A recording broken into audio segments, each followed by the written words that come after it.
Good morning, good morning, good morning. How's everybody doing this morning? Welcome to the morning kickoff. I am your host, Tony, aka Low Tone Tony. All right. So Carolina has already exercised Bryce Young's fifth-year option, which means he is under contract through the 2027 season. Brandt Tilis kept any extension conversations private, but he called Bryce an ascending quarterback whose ceiling remains unknown. He also said the organization will see how this year plays out. That gives Carolina time, but time cuts both ways. Extend Bryce before another strong season, and the Panthers could secure their franchise quarterback before the prices rises. Wait until the season ends and Carolina receives another full year evidence, but that additional proof could become expensive. So here's today's opening debate. Should the Panthers extend Bryce Young before the season or make 2026 the final evaluation before committing long term? We will separate what Tillis confirmed from what we can reasonably infer, examine both sides of the extension decision, and establish what Bryce must prove if Carolina waits.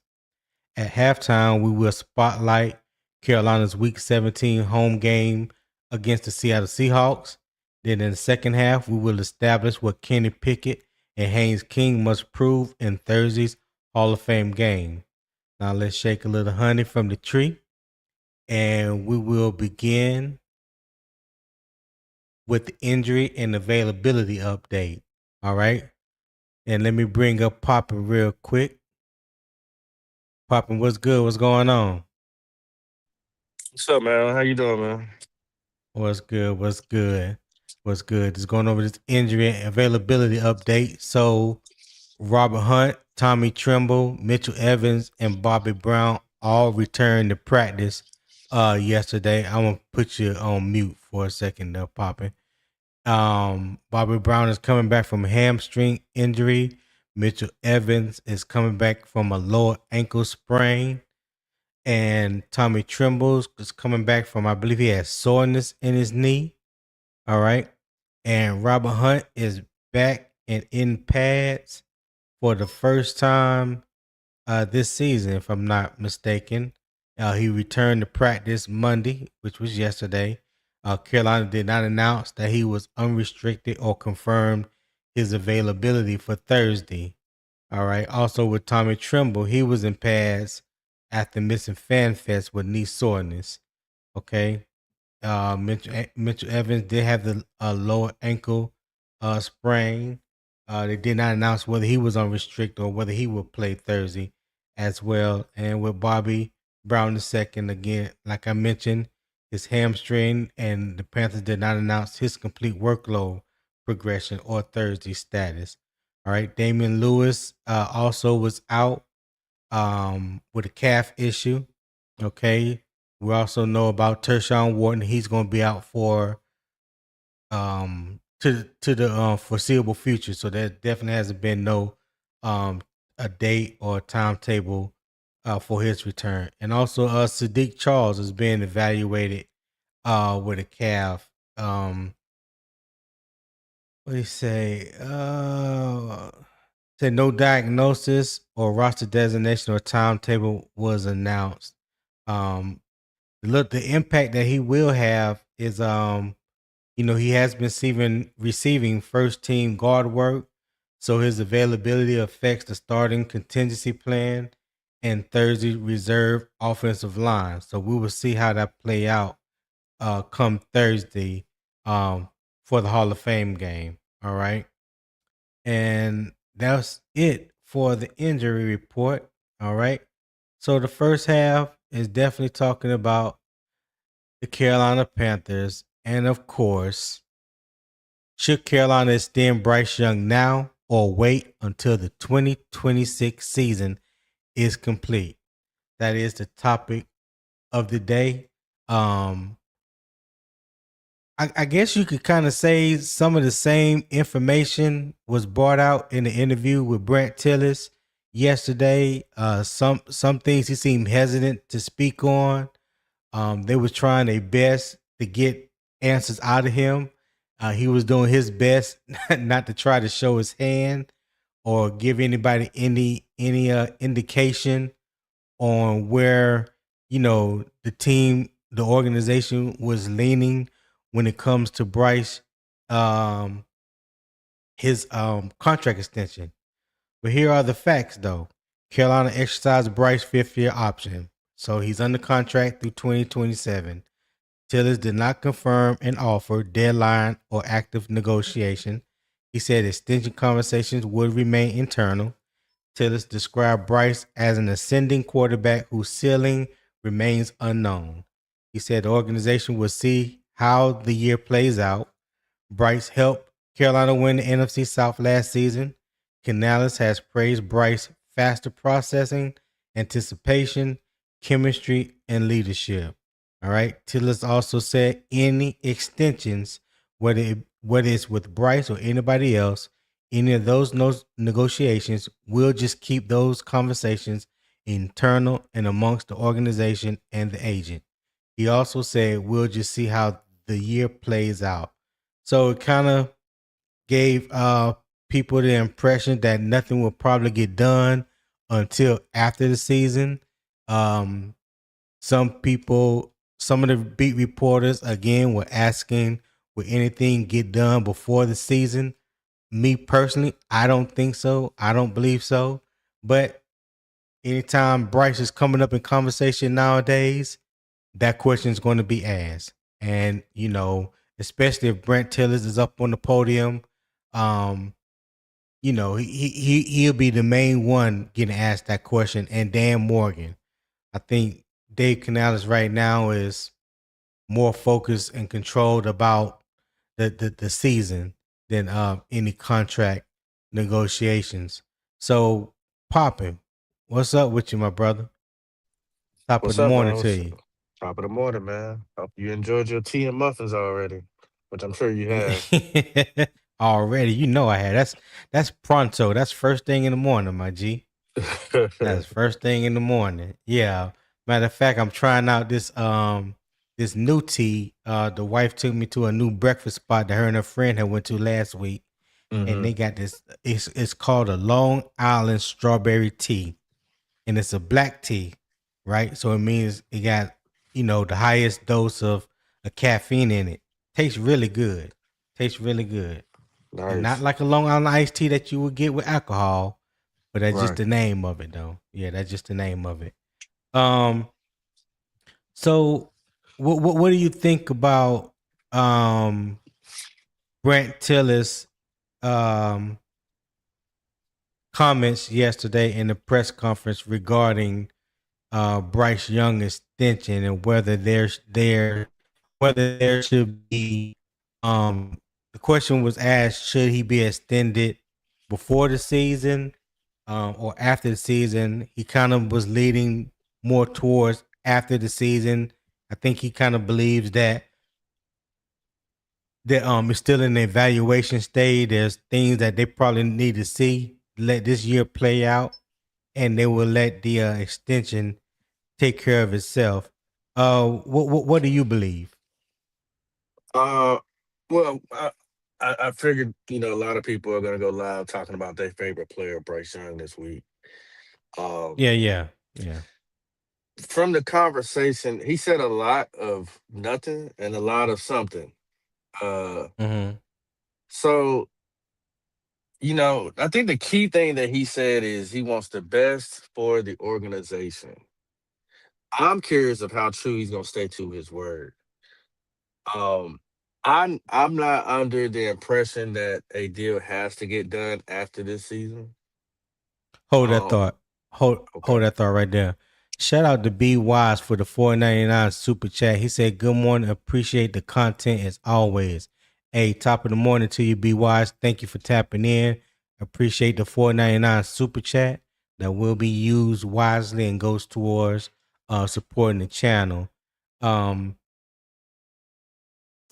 Yeah, I was going to say something else, but I lost train of thought just that quick.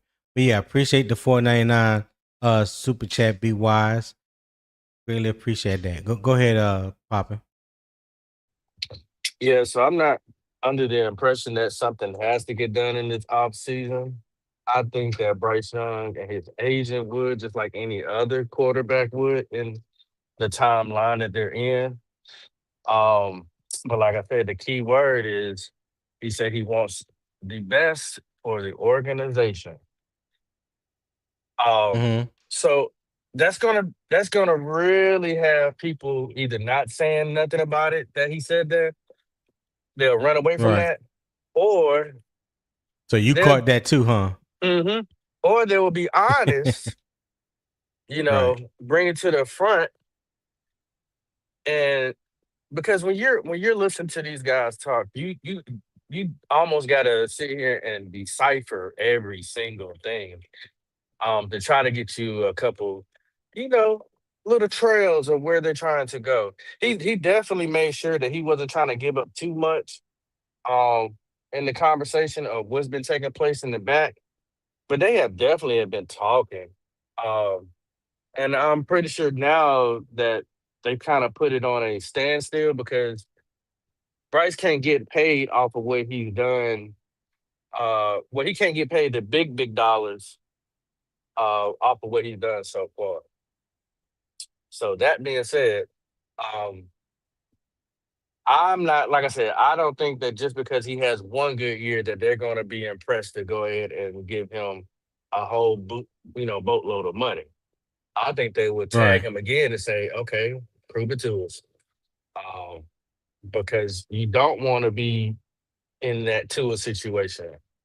Uh, and there's other examples of quarterbacks that got paid and did absolutely nothing.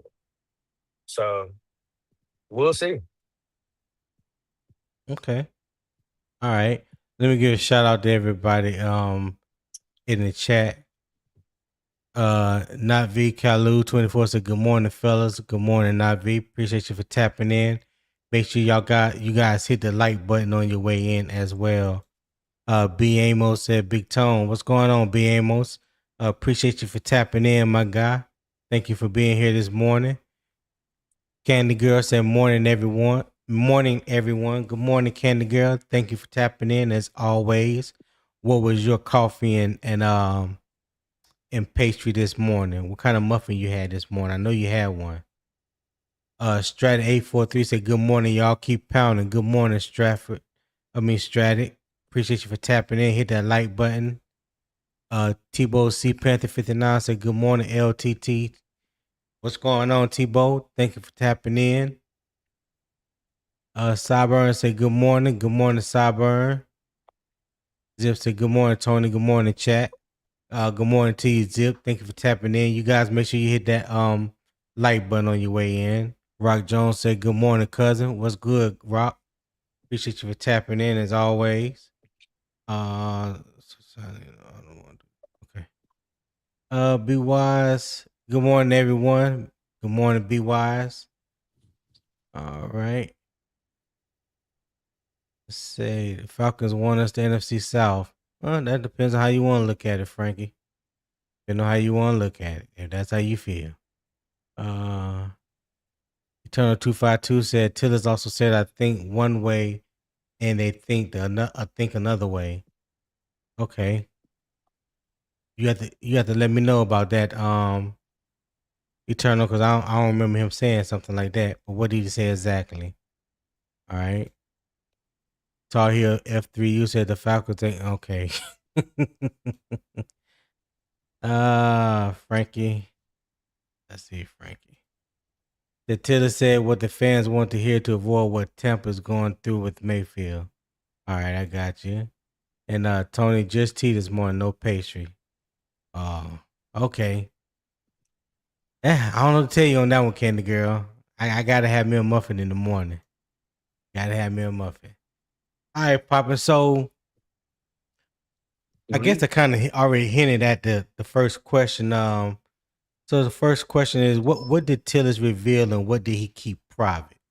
What do you think he revealed and what do you think he kept private? Without Well, saying what maybe he wanted to say or what fans think he should have said. let's start off what he did say. He said that Okay. everything is done collaborative So he's not the one person that can say it all. He don't have the overall say. So when you think Facts. about that, what does that entail? That means this is a four-headed monster that you got to get through. Right. David Tepper, Brandt Tilis, Dan Morgan, Canales.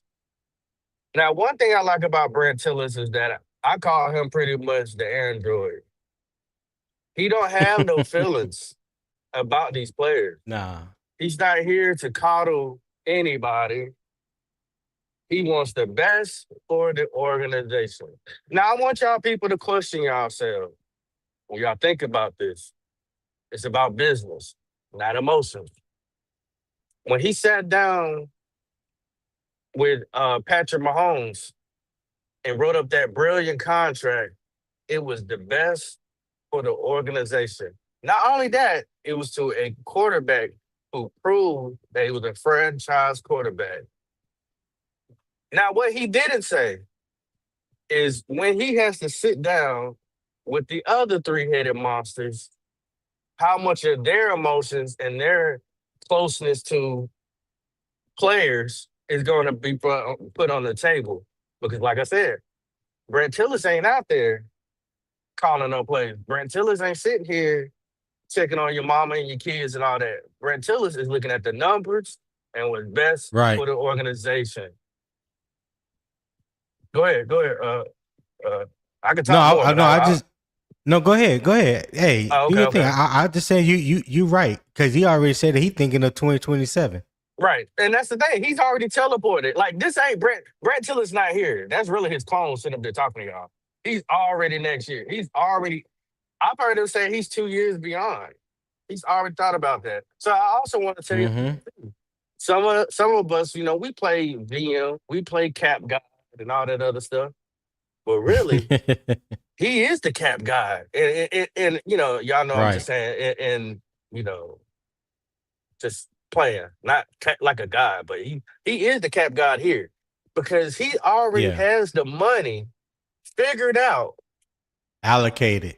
allocated, Yep. dispersed, hidden in the Panthers' vault for a franchise quarterback. Yeah. I Yeah. want y'all to hear I what I said hey. that again. He already has the money allocated, put up in the Panthers' vault to pay a franchise quarterback. So he's not sitting up here thinking because he's already a year ahead or 2 years ahead. He's not thinking about where the money's coming from. We're thinking about, well, who's going to find the money? They got the money. They got Yeah. the money. And number two, my last statement, when something he said, they asked him, "Do you think that y'all have done a well enough job with the talent that you put around Bryce?" He said, "Absolutely," as if you spat in his face. Nobody should Mm. question any more of the talent on this team. Bryce Young has everything he needs and more. People just got to go out there and perform. But no matter what happens, it's going to come down to y'all beloved Bryce Michael Jackson Young. My- well, I can tell you, his comments did not confirm that formal negotiations are underway. He did not confirm that. He did not confirm that Carolina has submitted an offer. He did not confirm that Bryce wants an agreement before the season. He did Mm-hmm. not confirm that the Panthers intend to wait, and he also did not confirm what Carolina believes Bryce is worth. He has those five things he did not confirm yesterday in that press conference. His body language supports patience. It does not close a door on an agreement.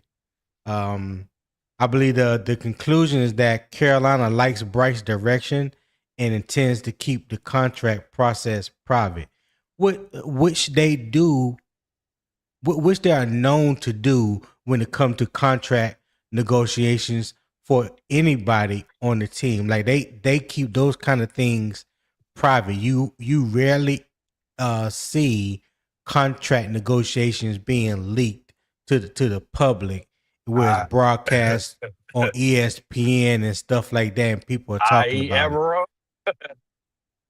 Huh? I said I.e. Oh, Evero. oh, oh! Yeah, that was some that was some special ops type secrets right there because What? nobody had a clue. Right. Nobody. I've been The hoodwinked. players probably didn't even have a clue. Right. Yeah. Um. So question two, Poppin. Yeah. Would extending Bryce now create value or force Carolina to price incomplete evidence? Will it force value or do what? No, would extending Bryce now create value or will they force Carolina to price incomplete evidence? Meaning, if they're still evaluating, Oh yeah, yeah, you got yeah, me? it's the Okay. second one. I mean, there's nobody in their right mind. If you look at stats, numbers, so that's the thing that I want people to understand. Mm-hmm. This is business first. Every single player is a business. They're an entity. They're an entity. They're selling themselves for what they can produce or provide for an organization. So all the emotions of this person went through this and this person was in that situation. They don't care because once they Right. invest in you, and you can't tell them they did a bad job, then that means so we shouldn't believe in you since uh we went and got you. They're not. You can't accept that. As a player, you're not gonna be able to sit there and say that too much because you're trying to get paid. All the emotions that people are going to give about the situations that he went through the first year and the second year, it ain't gonna matter. Only thing that's gonna matter is numbers when it comes to this stuff. Numbers and winning. That's it. Okay. So So so so yeah, do you believe that he should get an extension before the season or he should wait? absolutely not. Absolutely not. You you have to show me, and you're gonna have to show them that this is gonna be well money spent. You got to think about it, Tony. They've already invested. Have they gotten back in from their investment? When they look at their No. receipt, they're like, "Hey, hold on, they still owe me some. Take this back. Let's see if we can work out something. Y'all, this is Yeah. off." So Well, what about another strong season? If he have another strong season like he did this past season, that was a that could strong increase season to the you. price.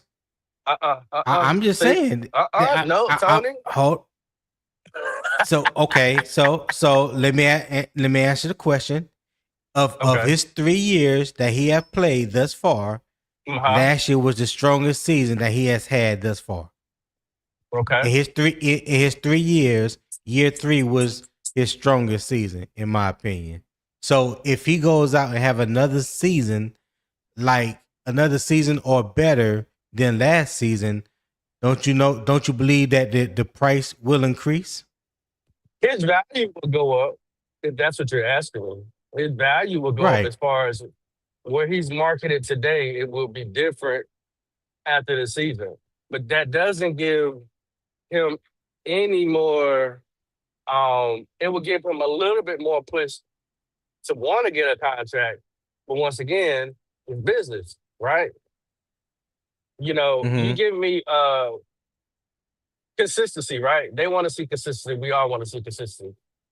We want to Right. see consistency winning, and they want to see you consistently moving up and elevating within your game. 1 year, and just because you did 1 year better than last year, which was below average, that's the thing, y'all. This is the thing they're gonna talk about. They're gonna compare him to everybody else. You can't compare Bryce to nobody else. Sorry, that's not how it works. because the market does. The market compares every quarterback to the next quarterback. That's how other quarterbacks get paid. Just look at the franchise players in the game. They'll take 1 more million more just so they can be the highest paid so and so, right? If See, the mark, go ahead. no. Go ahead. Go ahead. Go ahead. So if the market is set at a certain presentation or level, and he's below all the other quarterbacks in his stats. And I don't mean stats that you can, just throw out there that, just all of a sudden, like big time throws, they're not going to talk about that in those season. I promise you that. They won't because it has Right. so many different variables uh, to it.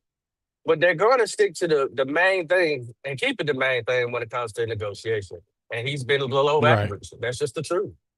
Right. So I highlight this comment by Eternal 252. He said Right. from rookie year to year 3 is only 167-yard difference. They're not going to make you a franchise off that. That's not progress. That's the same shit.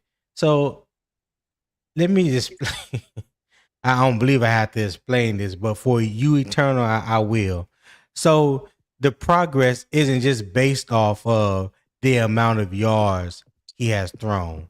That's not how you evaluate, and that's not the only evaluation that determines whether someone should be paid or not, or you look at them as whether they're the franchise quarterback or not.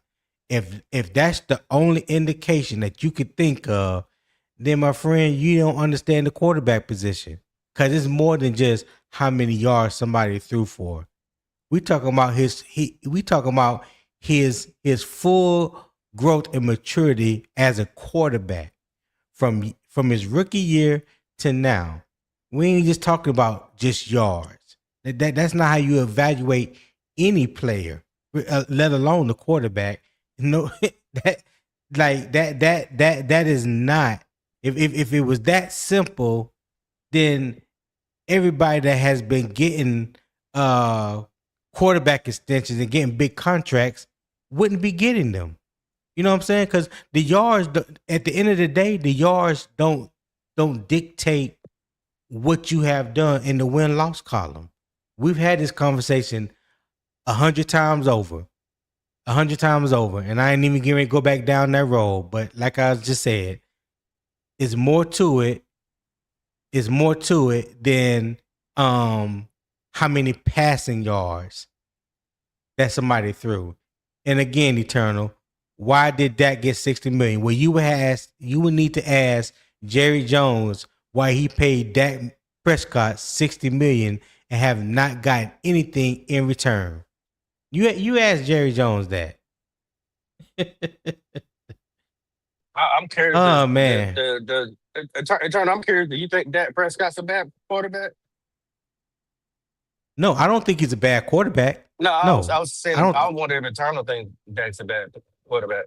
Oh I was curious. no, like that when so again, I've said this time and time before.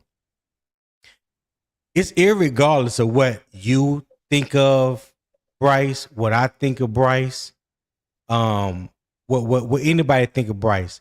The market dictates their value. You Yeah. cannot you cannot beat the market. The market goes up each and every year, from the quarterback position to the defensive ends to the wide receivers to the cornerbacks. Every year, the market goes up. So whether you believe Bryce is worth 50 or 55 million, he's going to get 50 to 55 million because that's what the market is going to dictate. And by the time he gets his 50 or 55 million, whoever the next quarterback is going to be higher than that.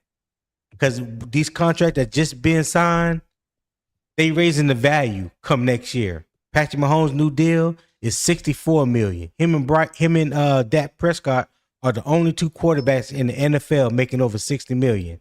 Now you compare the two. I want somebody to compare Patrick Mahomes to Dak Prescott and then tell me Dak Prescott is worth 60 million. I'll wait. I would definitely wait. I got time today. In my Coach Prime voice, I got time today. Let me bring up Rashad. I hope he ain't. Here we go. Yeah, I hope he. Yeah, Rashad, what's happening?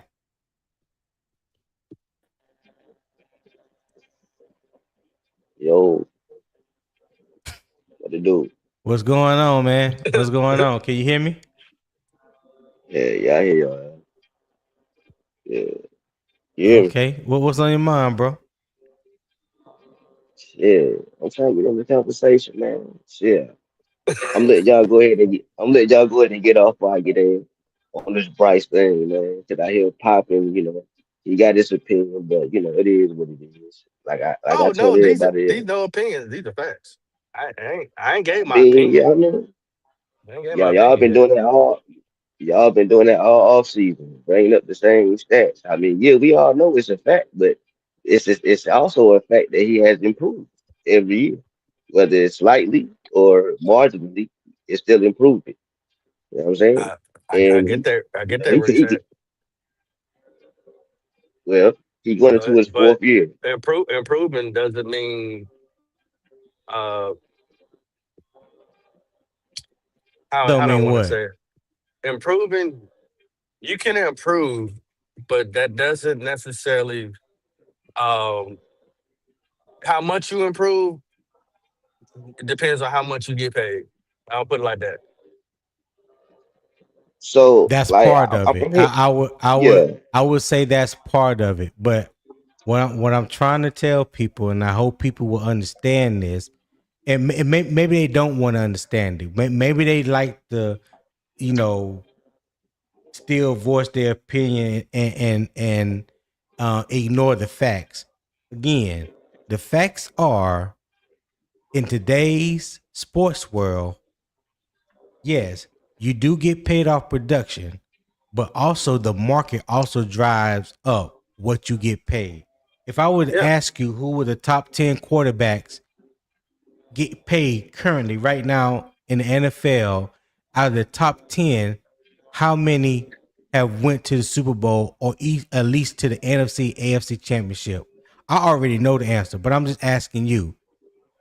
And probably if like two or anybody's three. out there and they want to look up, hold on, they want to look up who's the top 10 paid NFL quarterbacks currently. And if you can look at that list and tell me that every top 10 is worth the money that they're getting paid, then again, I got a bridge here in the desert with no road that I'll sell you. Well, let me ask you this, Tony. How many of those guys are franchise quarterbacks that got paid? So let me tell y'all about franchise quarterbacks. So let's go back in revisionist history, right? When teams draft you, especially if you're a first overall, top 5, top 10 pick, and they have invested certain amount of draft capital, maybe to move up to get you, or they gave you a certain amount of money, after your rookie contract, when they extend you, they already view you as a franchise quarterback. There's not a starting quarterback in my mind in the NFL right now that's not being viewed by somebody in the main office as their franchise quarterback. Hell, even Brock Purdy, he may not been viewed as the franchise quarterback his first year in San Francisco, but by the time he got that extension, he was viewed as the franchise quarterback. That's the reason why he got the extension that he got. All right. Um, Trevor Lawrence. Trevor Lawrence didn't have a good 3 or 4 years rookie season, but Jacksonville values him as their franchise quarterback. Hence the reason why he got the extension and the money that he got. All right. Minnesota didn't value Sam Darnold, but Seattle did. Hence the reason why Seattle has given him the extension that they gave him. Everybody views their quarterback right now as a franchise quarterback. If you're a starting quarterback in the NFL, in some way, shape, form, or fashion. You take Kyler Murray for instance. Let's use Kyler Murray for instance. He got a one year contract proving deal in Minnesota. The reason why that contract is like that because Arizona is paying 98% of that contract. So Minnesota could get him for $1.5 million. Because the other $40 million is coming from Arizona. Now, what you think Kyler Murray is going to do if he go out there and prove himself to Kevin O'Connell in the Minnesota Brass? They're going to look at him as a franchise quarterback. If he goes out there and improve, they're going to give him an extension. Whether it's a team that drafted you or traded you to another team, at some way, shape, form, or fashion, these GMs, these owners, these head coaches look at their quarterback as a franchise quarterback. Now, I just wait for somebody to tell me any different. Make it make sense to me. Go ahead, Poppy. What you want me to make sense of? Any of it. I'm not disagreeing. What? I mean, who? No. It's totally up to them. I mean, what I might think of a franchise quarterback, it might be different than them. Right. But I'm not in that seat. I was just curious of which quarterbacks got paid. Did you think that were franchise quarterback? I mean, I understand when the GMs pay you all that money that they look at you as the franchise quarterback. I mean, hell, I'm guessing Daniel Jones is a franchise quarterback. I don't know. I don't know what they think, but yeah. Hey, but at the end of the day, I would say, regardless. So I don't. Me personally, I don't put every quarterback in a as a franchise quarterback. That's me personally. Yeah, that's what what I will say, the only person, honestly, from a quarterback standpoint, that you can never say anything or argue about however much money they get paid is Patrick Mahomes. Because nobody in the league right now in the past 10 years has done what Patrick Mahomes has done. Right. Josh Allen, not a Super Bowl or AFC Championship. If I'm correct, I don't think he's been to the AFC Championship yet. Lamar Jackson, no Super Bowl. I don't think he's been to an AFC Championship. No, neither one of them has been to an AFC Championship. Somebody correct me on that. I can't remember. I think remember Lamar off the top has. of my head. I think Lamar been to a championship. Lamar has. To AFC Championship? Yeah. Okay. Yeah. All right. The only ones I could think of that been to Super Bowl in the past 10 years is Patrick Mahomes, Joe Burrow, Matthew Stafford, Joe Burrow, Matthew Stafford, Patrick Mahomes. I feel like it's somebody else I'm missing. Yeah, Jared Goff did. Did Jared Goff go to the Super Bowl? You got to a championship. No, they didn't go. No, they went to the championship. Nothing They went to the Yeah, they went to championship. And Matthew Stafford took them the next year. Right. Yeah. You got Drake May. Yeah, Drake May went last year. Yeah. And he's still a rookie, so he ain't even talking about extension with him right now. I'm talking about guys that have gotten paid. You know what I'm saying? Oh, right, like whether it's they second, third, fourth contract, whatever the case may be. Sam Darnold won one last year. You know what I'm saying? Right. So, I mean, Jalen Hurts has been to the Super Bowl twice. You know, but and it's crazy because people talk differently about Jalen Hurts, and he done been to 2 Super Bowls. Then they talk about Josh Allen or Lamar Jackson, you know, people like that ain't never been or sniffed the Super Bowl. You know what I'm saying? Like I don't get it. Because he don't throw for 3,000, 4,000 yards. But and that's dumb. Yeah, that's dumb. It shouldn't even matter. This is a team sport. Like I've always said, this is the ultimate team sport. Football is the ultimate team sport. Not one player can just put a team of 52 other players on their back and lead them somewhere, you know, all by themselves. Nobody does that. Yeah, I think it's impossible to do it. When you got 10 other men on the field with you, it's impossible. Go ahead, Rashad. I mean, Yeah, I think a lot of guys would rather have a guy that come in and give you 4,000 yards and like 30 plus touchdowns and maybe win you 8 or 9 games a year compared to somebody that may only throw for 33 or 3,400 and like 25 or 26 touchdowns Yeah. and win games because they want the stats. The stats are, you know, the you know how, are the jewels of people's eyes or something. I don't know. People love stats. I mean, it's like the Kirk Cousins. Kirk Cousins can get you 4,000 a year. Kirk can get you, 30 plus TDs a year. He can complete 67% of his passes a year. But why do people dislike Kirk Cousins, Pop? Mm-hmm. I I think Kirk Cousins is a it's like 50-50 with Kirk Cousins. I think he's ran out of time for Kirk. He's ran out of time because of age.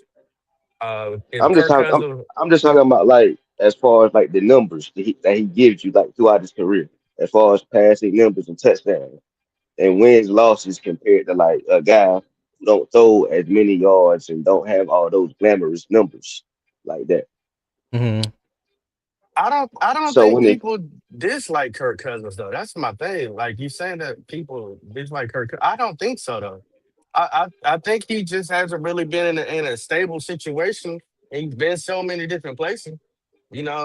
I think Kirk Cousins at one point could have been a franchise quarterback, but hey, business. Where he said we are talking about business now. Kirk Cousins won the highest paid contract yeah, getters too. he get You that know money why? Yeah, every year. But exactly. because of his production. Production during production during the regular season. Yeah. Same So, same same thing can be said about Dak Prescott. But when you think about mhm, the type of money until Patrick Mahomes signed his new deal last month, Dak Prescott has been the highest paid quarterback in the league for the past 3 years or mhm, better. So mhm. if you are the highest paid player in football, shouldn't your team be getting more for their value that they're paying you in return? What Well, if Dak Prescott was on any other team besides the Cowboys? Do you think he'd be getting $60 million a year? I don't know. He's been in like the top 10 as far as quarterbacks last 3 years. But that's the conflicting part. You know what I'm saying? If you have I don't know if he would get. No, I don't think he'd get 60 million nowhere. No. Let me answer your question. Yeah. Yeah. No, I don't think so. Okay. So that's all I'm saying, and it's not about what I want Bryce to get because I've never said what I want Bryce to get. Nobody has never heard me say I think Bryce is worth X amount of money. He should command this. I ain't never said that. All I'm saying is the market value. When people out here talking about, oh yeah, I wouldn't pay Bryce no more than about 35, 40 million a year. Okay, what market value or what numbers are you watching from 2016? Because 2026, that's not the market value. And him being the first overall pick,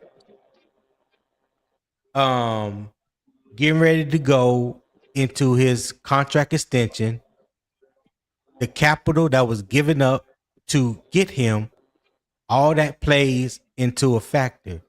Now, people Hmm. are going to be surprised. People are going to be surprised when he gets more than what they thought he should get, because Oh, that's so you not saying he is gonna always. get paid here? Breaking news. Okay. Well, yeah, I believe. Yeah, I believe Carolina's going to give him extension. Yeah, I believe Carolina's going to get. I've said that. I've said that. That ain't nothing new. I've said they. I believe they going to give him in. They are going to give Bryce an extension. I don't believe that it will be this year. I believe it will be next year, but that's just what I believe. But I'm asking you guys on the panel and those that are in the chat, what do you believe? What is your opinion on it? Because my opinion is my opinion. That's just what I believe. That don't mean it's gonna happen. Yeah, I mean, in my I opinion, believe he he's gonna not get getting paid too. paid unless he keeps reaching his standard. That's playoffs. I think we have to go to the playoffs again. I think he has to do better with his numbers than last year. Um, I even believe in a the team can absolutely fail. Right? Look, we can go 2-15, but if Bryce numbers is good, he can get paid. But like I said, it doesn't really matter what nobody else does. It just matters what Bryce does. I mean, because this is Bryce contract. It don't matter what anybody does. It ultimately up Hmm. to what Bryce do on that field. Everybody can be but if Bryce go out Right. there and they see that his targets is on point, but somebody dropping the ball. They see that he put his body on the line. They see that Talk he's to him. taking control of the offense. He will get paid, you Talk to him, know. I don't Poppy. know. But Now, that's what I'm talking about right there. What you just said, because it all goes back to how they evaluated Bryce from their first year with him, which was his second year. They're gonna look at the evolution that they believe that he has had from his rookie year to his second year to his third year. Not just about how many yards he's thrown, but everything. I can honestly sit here and say Bryce don't look like the same quarterback mentally than he did his first year. When he got benched those first two games, I was glad he got benched because those first two games, he looked like a shell of himself. He looked like a deer in headlights. And I've said that on live. So I was glad he got benched because I did not think he was ready. Now, I was shocked. whatever conversation that was had between week 3 and what was that, week 6 when he came back popping. I think he only missed like 3 games uh, when He because missed like six. Andy Dalton got in an accident. No, he didn't. No, he didn't. No, he missed 1 game his rookie year, 3 games year 2, and 1 game last year. Nah, So no, yeah, no. Bryce got bitched for like at least like 5 or 6 weeks.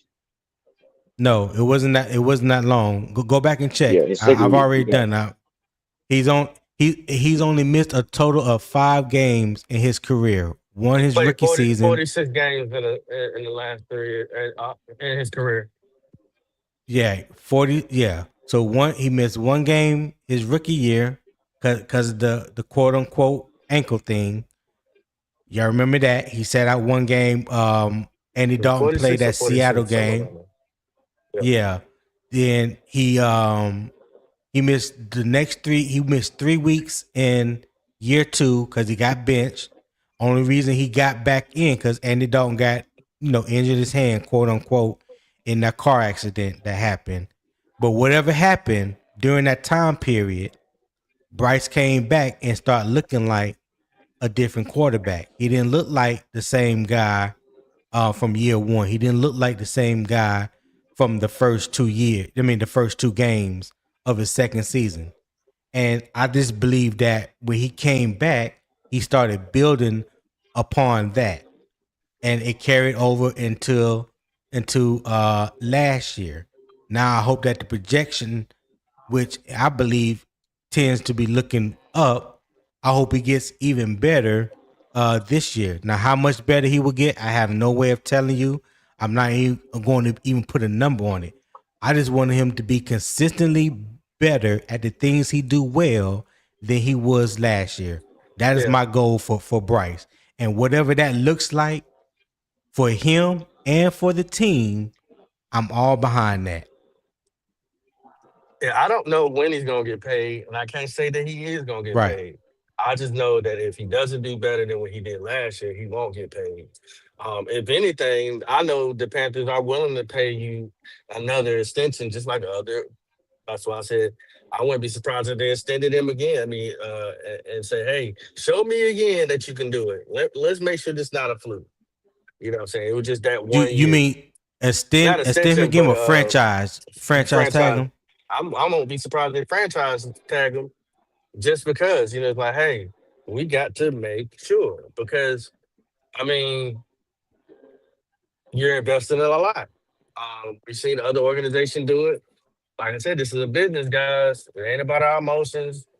It ain't about they want to see a significant uh plight heighten in his play. Like I Hmm. said, the team could be bad. I promise y'all, the team could be bad. But if Bryce is doing his thing, he's gonna get paid. I just don't know when. But in my unbelief, he's Right. gonna get paid. Really bad. Well, but your belief is your opinion. So I mean, I hey, think he'll state have a it. better. I think he'll have a better year this year than last year. That's what I can say. Okay. I believe he'll have a Okay. better year there. I don't know if that's uh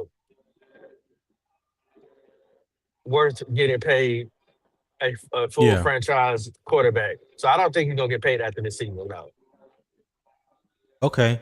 Hey, I dropped the link in the chat for anybody that want to pull up on the panel and chop it up with us about Bryce Young extension. Should he be paid now or wait?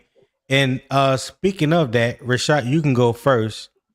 Um, what in your what must Bryce prove in 2026 to you that will warrant a contract extension?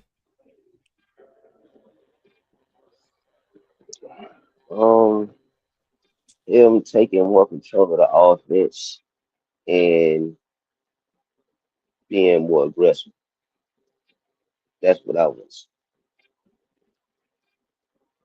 It's Okay. short and sweet. It's all good. Okay. That's what I want. So what? No, I was going to ask when you say be more aggressive. What do you mean by that? Like I told you on another show, I forgot when it was. What I was telling you, like that 6.3 yards per attempt, not gonna do it. You know what I'm saying? I want that up to about 7.5, so 7.3 Okay. in that range. I want it to be higher, but if you can get it up another, you know, 12, to get it to about 7.5, that's what I want to see, and I want it to be more aggressive. Not none of that, just dinking and dunking. Want to do that short, and take control of the offense. If you see something you don't like, call out of that audible. You know what I'm saying? Take control of the offense and be more Right. aggressive. That's what I want to see. Okay. Poppin, what you think? What do Bryce need to prove in 2026 to warrant a contract extension? What he needs to prove? Yeah, Um, Consistency. Um, I agree. he needs to prove that he's worked on his technique with his footwork. I I Um, definitely agree. That's my number one pet peeve. Go ahead. uh, he needs to prove that he is the leader of the offense, not just because everybody tell you you're the leader, but that you see it. I mean, people got so excited about, oh my God, he's cussing. So what?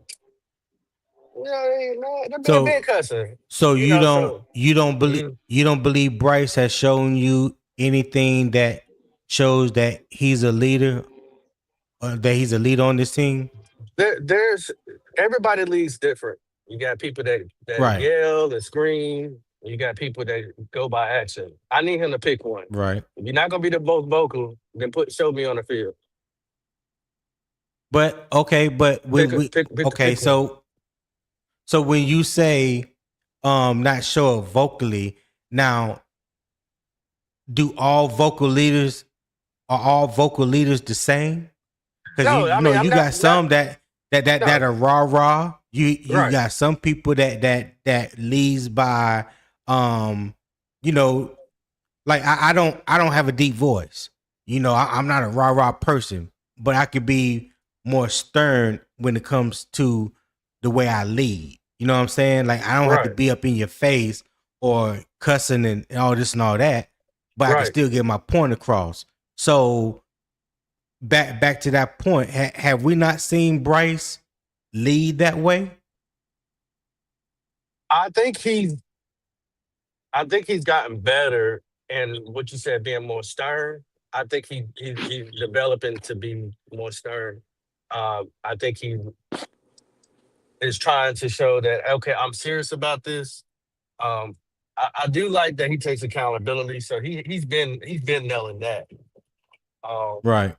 but like I said, even if he ain't the most boisterous or loud or saying the most wild crazy stuff, if you're leading on that field, because you're not gonna have a ball to him all the time. If you're leading on that field and getting those guys to believe in you, uh, and then you're putting, saying the action out there on the field, great. That's what we want. Just put the action to the field. Um, what else? What else do I want for him to? What else does he need to do to prove? Um, he's got to take them shots, man. Got to take them shots. Let it loose. Let it loose. You know, do, Hmm. just go play ball, bro. Go play ball. Ain't nobody gonna be mad at you. If you don't try, people are gonna be more pissed because you didn't try. But if you tried, if that's your best, I can't be mad at you. But if I have seen that, oh, he can do it, and then you all of a sudden get back in your shell and don't do it, then that's just gonna be unsatisfactory. Now I'm glad you brought that up. Now I know this is gonna ruffle some feathers out there, right? So let's go back in history, meaning let's go back to last year. Mhm. Let's go back to the Atlanta game. And let's talk about when Bryce threw for 448 for just 1 second. And I've had this conversation time and time again as well. Right. So you can't have a conversation and mention how up and down the season was, how the play calling was inconsistent That's where you're gonna go. throughout the season, and that Dave Canales even mentioned, that he almost lost the game, for us, and and people questioning his decision making when it comes to calling plays, and then at the same time turn around and look at Bryce, um, and say that we want more from him when there's evidence. When I looked at that, let me just tell you how I looked at that Atlanta game. When when you as a coach have full confidence not only in your quarterback but the receivers, and then the quarterback has confidence in the receivers, and they go out and do something that they haven't done, meaning Bryce Young, and since he's been in Carolina, and he goes out there and he throws for almost 458 yards on the number 2 or number 3 ranked pass defense in the league at that Hmm. time. And then you fall back the following week against the 49ers and act like you are a gunshot, like you can't pull the trigger. In my mind, I put a lot of that on the play caller, because when people say I want to see Bryce take shots, I want to see Bryce be more aggressive. When he was aggressive, when he was allowed to be aggressive, when he was allowed to take shots, he put up almost 450 yards on a team. Hmm. So when he goes out the following week and you playing a pass defense that's ranked in the I think like 25 or bottom half of the league, am I gonna put all that on Bryce, or am I gonna put some of that on the play calling as well? Because if you look at the game, the play Hmm. calling, the play calling from that San Francisco game as Hmm. opposed to that Atlanta game was like night and day. It is. It was like night and day. So when I hear people say that, and I'm like, okay, I need the coach to be as confident and consistently confident in the quarterback like he showed in that one game, and maybe, just maybe, the guy can go out there and throw for more than 185 to 200 yards. Yeah, So we seen it. We know what it can look like. And I was praying. Oh my God, I was praying. I was like, this is the blueprint right here. Everything that Dave Canales has been saying he wanted to see, everything that he wanted to see as far as the confidence and the continuity between the quarterback and the wide receivers, he saw it that game. So for the life of me, I could not understand why did we revert back to what we have been doing before the Atlanta game. I couldn't understand it. So I agree. maybe you can help me, Poppy. No, everything he said, I 100% agree. I mean, I get on Canales as well. His inconsistency also has hurt the team as well. So he did a lot of good things. He did a lot of bad things, up and down, Right. seesaw. Just like Bryce, up and down, seesaw. They didn't when they meshed well together, they did it. When they didn't, they didn't. I mean, and it's kind of weird because they got similar personalities as well. I just think they look at the game differently. I don't know how much pressure is on Yeah. Canales as well.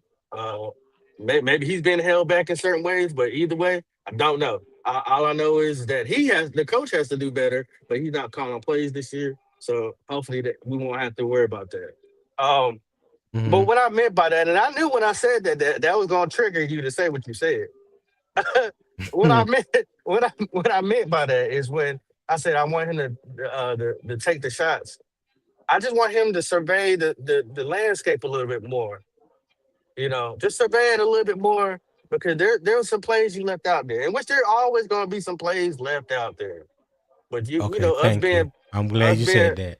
yeah, we us being Panther, what I'm saying, fans and YouTubers and entertainers and everything else, family, we go back and look at stuff. We're like, well, dang, Bryce, why is so I want to have less of those conversations and say, Right. oh yeah, he picked them apart. Oh yeah, he finally Yeah. seen that third level throw. You know what I'm saying? More consistently. That's what I meant when I Right. said that. But I knew when I said what I said, it'll go get you go down that road. Yeah, but I mean, yeah. Well, whatever, Papa. Mission accomplished. Ah, man. I mean, that was good. What you said, MBJ, everything was what's going 100% on? correct. MDJ, what's up, baby? Hey, what's good with y'all? What's good with y'all, man? I was just What's sitting up? back What's listening, good, man. my boy? I just wanted to get in on this one. I had to. Yeah. Yeah. I'm gonna be honest with you. You kind of touched on it, Tony. All y'all kind of touched on what I feel, but I don't think it's nothing he can do for me personally. Me personally, I don't think it's anything he can do on the field to show me he deserved the extension. It's something he got to prove to Canales because they play extra conservative with him. Um, and I guess rightfully so if you look at his rookie season and a good part of the second season, right? But Yeah. it's times where they're not conservative with him, and he kind of show you what he can do. I feel like as far Yeah. as like ability, as far as like athleticism, his arm strength might not be the best, but as far as like accuracy, does he know the Yeah. game? I think he has all that. So paying him, it wouldn't bother me. It's just how they kind of handle him because I don't think that coaching staff really trusts him. If they did, they would be more aggressive. I feel like I've seen them do it before at Alabama. Like if you watch that Alabama team, there wasn't no loaded Mm-hmm. Alabama team like it was back in the day. And Well, that team was still competitive. I'm just saying that team was still now competitive. Did they his have a few weapons? he, Yeah.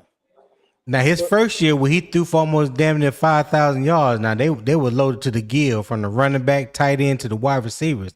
It, I, it I was that next year where they didn't have as much talent, but he still had a pretty good season. And the same thing happened with CJ Stroud at Ohio State. That first year that he started when they had um Garrett and Emeka Ibuka and Marvin Harris Jr. and they had an old boy that's playing for the Patriots now running back. I mean they were loaded across the board. His second year they didn't have as much talent as they did his first year. Even though the numbers dropped off, they still had a good year. I They think that still was had a his good better. year. I think that was his better season. I'm gonna tell you why. That Okay. defense wasn't good at all that year, right? Because that was the year with For Ohio State, I no can Alabama. I think that was the Alabama year where Hendon Hooker had that good season before he got hurt.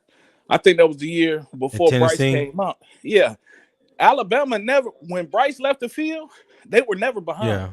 It's just that defense kept letting them down. They did lose, I think, it was either 2 or 3 games they lost that particular year, as opposed to the previous season. But to me, that was his better year. Mm-hmm. That was the year he was hitting Jamison Williams down the field. And of course, he had Gibbs. But like I said, to me, that team wasn't loaded at all. I mean, Okay. if as far as for right now, to have a proven year, this is probably the best team Okay. on paper that we've had in a while. So I think he could do it. Thank you. It's just Thank you. I'm do they glad you trust him? said that. Yeah. Because when we look at, so if we just talk about the roster, the structure around Bryce, all right. So let's just be honest in our evaluation here. That first year sucked. We didn't have no offensive line. We ain't had nobody receiver wise outside of Adam Thielen. Honestly, we ain't had nobody outside of receiver than Adam Thielen that was worth they salt. We didn't have a tight end that was worth they salt, right? We didn't have really a consistent running game outside of Chuba Hubbard that was worth they salt. And you couldn't run because the damn line couldn't block. So Bryce got hit, got sacked. I ain't talking about hit, just sacked. He got sacked 63 times, right? So just looking at what he had around him, that's his rookie season. Then year 2, did the receiver room get any better? Not really. Adam Thielen was still there. You brought in Deontay Johnson. Deontay Johnson lasted what, 4 or 5 games? Then we got rid of him, right? Xavier Leggett, drafted him. He did okay, for I guess for what for what a lot of people expected from him or whatever, or the production that he gave you. But there was nothing really to write home about. You beefed up the offensive line, so he go from 63 sacks to 32 his second year. That's a big jump as far as getting his head knocked off every damn time he dropped back. So, I mean, and then you look at this year, okay. I mean, year 3 this past year, you got a little bit better production out of him. Line was a little bit better, a little bit healthier. You missed Robert Hunt for most of the season. The defense made a big jump from 32 dead last to 16. So that played a factor in it. So now this offseason, you're looking at Coker being healthy come week 1, Ted McMillan, Xavier Leggett. Now you're looking at Jonathan Brooks possibly, hopefully being healthy week 1. Jatavion Sanders is going to be available. So now you could look at the weapons that he has a full arsenal of weapons, right? Some people believe that we still should upgrade at linebacker. I mean, not linebacker, at tight end, right? From the offensive side. There's some holes that need to be filled on the offensive line. Your left tackle, your right tackle, and your center. I mean, from the way things look right now, they seem like to be okay. So if everything is where it's supposed to be come week 1, I think we'll have a better chance week 1 and for the season. But what we got right now, you can't really count on that because they haven't played a game yet. You know what I'm saying? The best roster that he's had constructed around him thus far has not even played a game yet. Go ahead. Yeah, I think this season right here, I think they actually gonna kind of, in a way, be forced to kind of take the leash off of them because I don't think that running game is. I just don't see it. I don't see where the running game gonna really be a force. The O line already kind of nicked up, which I still think they'll be fine, but they already kind of nicked up. So I think it's gonna hurt the running game more than anything. That's just me though. I think this year they kind of gonna be forced to kind of let Bryce throw it down the field a little bit more than we have in previous years. Yeah. Yeah, Julian Martin, you got to show me where his current projected value is 37.1 million per year. I need a credible source on that, sir, if you don't mind. Hey, Tony, I heard you talking about that earlier Yeah. too, man. I actually, I don't know who put that particular comment right there. I actually kind of agree with that. And What's reason that? being, This he right, has, but Julian Martin? that last comment. I think he said maybe like 37 a year. Because in my Yeah. mind, I'm thinking anywhere from like 35 to about 45 max. I know like Baker's making like 34 per year, and I think Sam Darnold's at like 30 per year. I would put Bryce around that range. I can't see him getting no 50 million, man. Well, I tell you why it's different. I tell you why it's different. When Baker Mayfield was in Cleveland, Cleveland traded him before he got in a contract extension, right? Because he got traded to Carolina. Didn't work out in Carolina. Then he was released, and then I think that's when he went to Tampa. So it took him with the LA 6-7 years, huh? with the LA first. Yeah, that's right. He did go to the Rams. I'm sorry. That's right. He did go to the Rams. He went to the Rams, then he came to Carolina, and then went to Tampa. So it took him to get to his fourth team to he got a contract that was worth his value where he was drafted. Sam Darnold went from the Jets to Carolina to the 49ers to Minnesota, then Seattle. That's 5 teams. That's 5 teams before he got a contract anything close to what he's probably worth or even more. We're talking about Bryce being with the same team that he got that drafted him, that's looking to give him a contract extension, right? And I believe it'll happen. So if it happen, his number is going to exceed Baker and Sam. Just based off of How long did him Sam being with sign the for? It's a 3-year deal. It's a 3-year deal. Yeah, it was 3 years, 100 million. So he making like 33 million a year. Yeah, okay, Frankie. Yeah, okay. So he went from Carolina to LA, then to Tampa. Okay. Thank you for the information. So, but either way, neither one of those guys got a contract extension from the team that drafted them. When you look at Trevor Lawrence, the Jaguars gave him a contract extension. They drafted him. When you look at Brock Purdy, the 49ers gave him an extension. They drafted him. When you look at when Kyler Murray was in Arizona, he got a contract extension with them. They drafted him.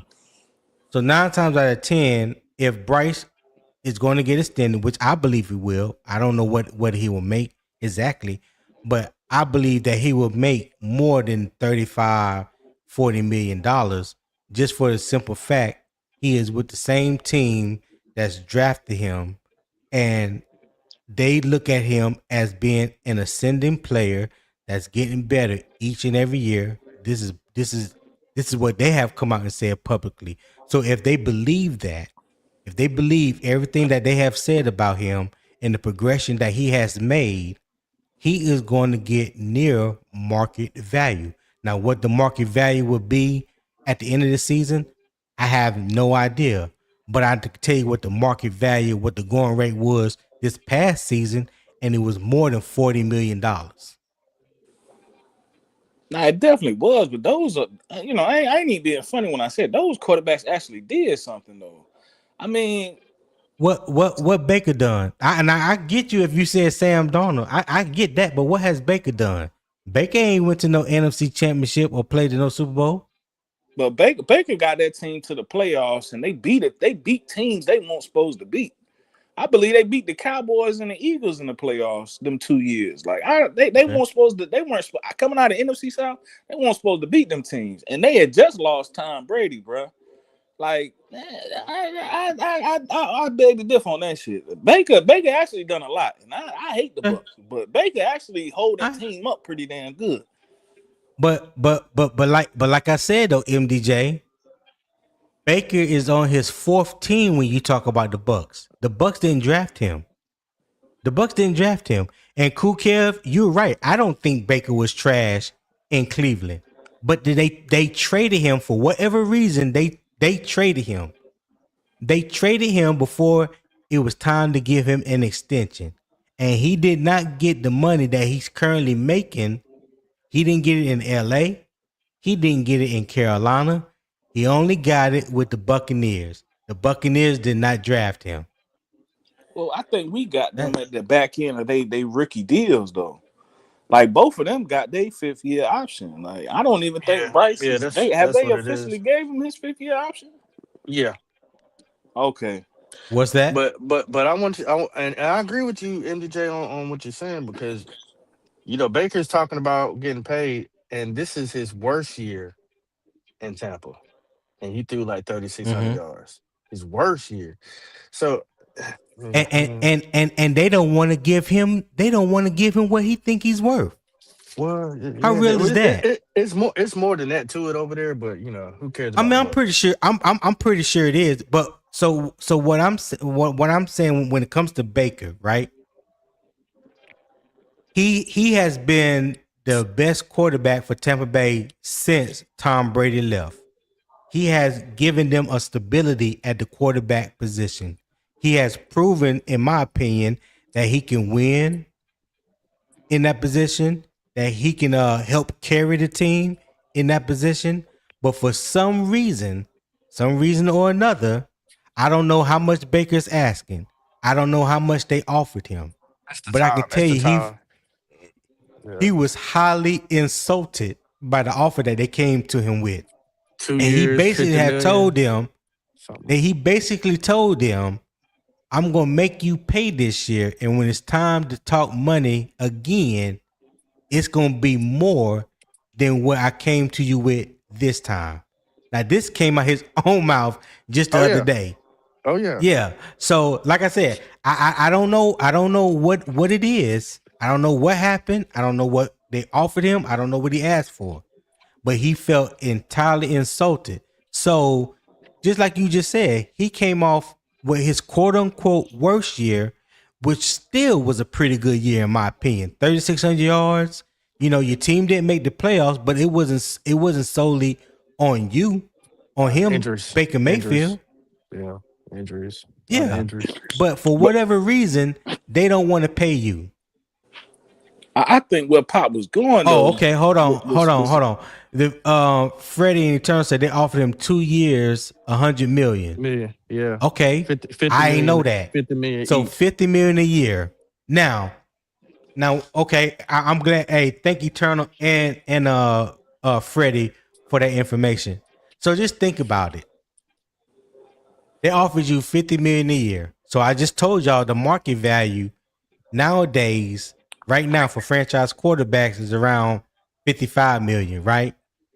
So you look at what Sam Darnold had to go through and what he had to do just to get 33. 3 years, $100 million. That's $33.3 million a year, right? And they offered Baker, who ain't been to no Super Bowl, they offered him $50 million per year, 17 more than Sam Darnold, and he said no. Because it wasn't about whether he won them a Super Bowl. It's what is your value to the team that you are currently with. When Deshaun Watson got $230 million guaranteed for the Cleveland Browns, no other owner in the NFL would have touched him with a 10-foot pole, especially coming off the allegations and all that. But for some reason, the Browns felt like he was worth $230 million fully guaranteed, and they gave it to him. But I think they're looking at his numbers, though, Tony. Like, if you look at the numbers, that's the difference between the players is the numbers. Like, I mean, hold on, y'all. I know, y'all about to blow my high. Y'all, I know y'all trying to trigger me today. I know. No, Okay, I'm MD. dead, I'm dead Okay, serious, MDJ. Tony. But okay. Let me ask you a question. MDJ, you own the Cleveland Browns, right? And Deshaun Watson comes up as a free agent, right?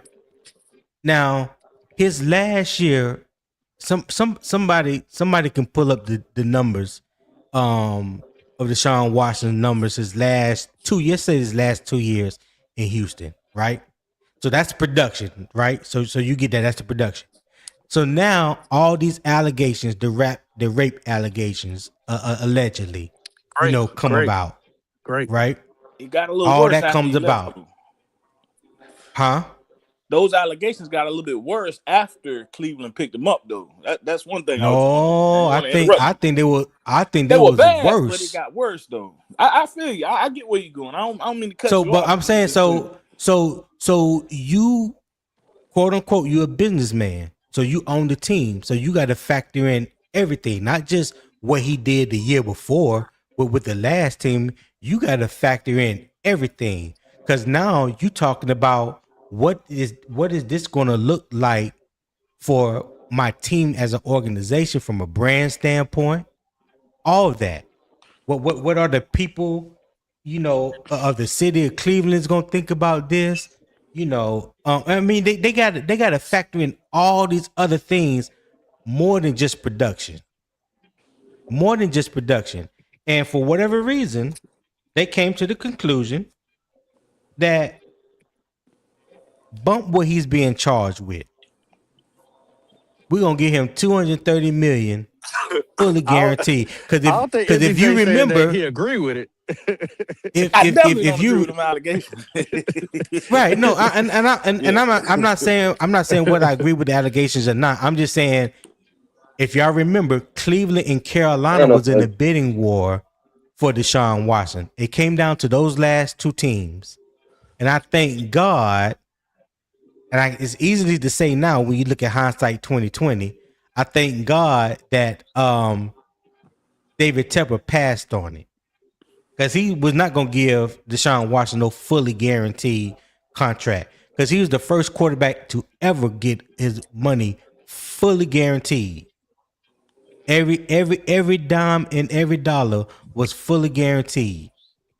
But And what has Cleveland got for it since then? they ain't got nothing, Tony. But I think what's clouding my mind and what you talking about is I know what Deshaun Watson was doing off the field as far as the good too, and I also know Mm-hmm. that Texas team didn't really have no good ass players on that team, and he still produced and got them to the playoffs. That's what's in my mind. Now, them allegations at the time, if I'm thinking at the time that it happened, I don't know if that's true or not. Don't nobody know but Deshaun and them people. Like, we don't know. Yeah. Clearly he got it settled and paid the money, so maybe it's true, maybe it ain't. But it's not good to have it on your jacket at all. So I get that. But in my mind, I'm thinking about what he did on the field, and up until that point, he didn't have any off the field issues.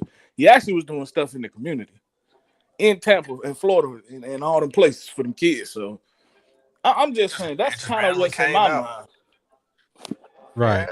Yeah, sometimes MDJ Rashad. Oh, go booty is ahead. more Go ahead. important Go than ahead. water. What you say? Sometimes MDJ booty is more important than water. Hey You man, know what? the boy got too big for his pants. I don't know, man. I don't know nothing about all that. I let it. Hey man, what do you want to do with this house? That's up, man. Uh, Rashad. uh, Rashad, what's going on, man? What you think about this? If Rashad's Mm. still there, we don't put him to sleep. can you hear me? You said what? Y'all hear Yeah, we hear you. Go ahead. me? Nah, I done got off track now. I forgot what the hell we was talking about. I was listening to y'all talk. Oh, well, just basically talking about the contracts and Oh yeah, Deshaun value Watson. different players and things in that. So again, just to get off this, so we go to the next question. Um, I'm not As far trying as what Bryce to. is worth, Yeah. I mean, I think he around that 40, 45. I think about 40, 45. Because, Okay. you know, Because when y'all was talking about Baker Mayfield, I was like, I don't think he turned down the 50 million. I think he turned down the 2 years. I think he Yes, wanted the more 2 years. years. Yeah, I think he wanted more years. That's what it was. More years, he probably wanted more money too.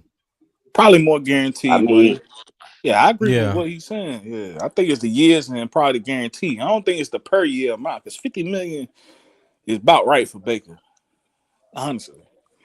And that's only Okay. factoring that he ain't been to no conference championship or Super Bowl. Factoring what you were saying, Tony. But Yeah.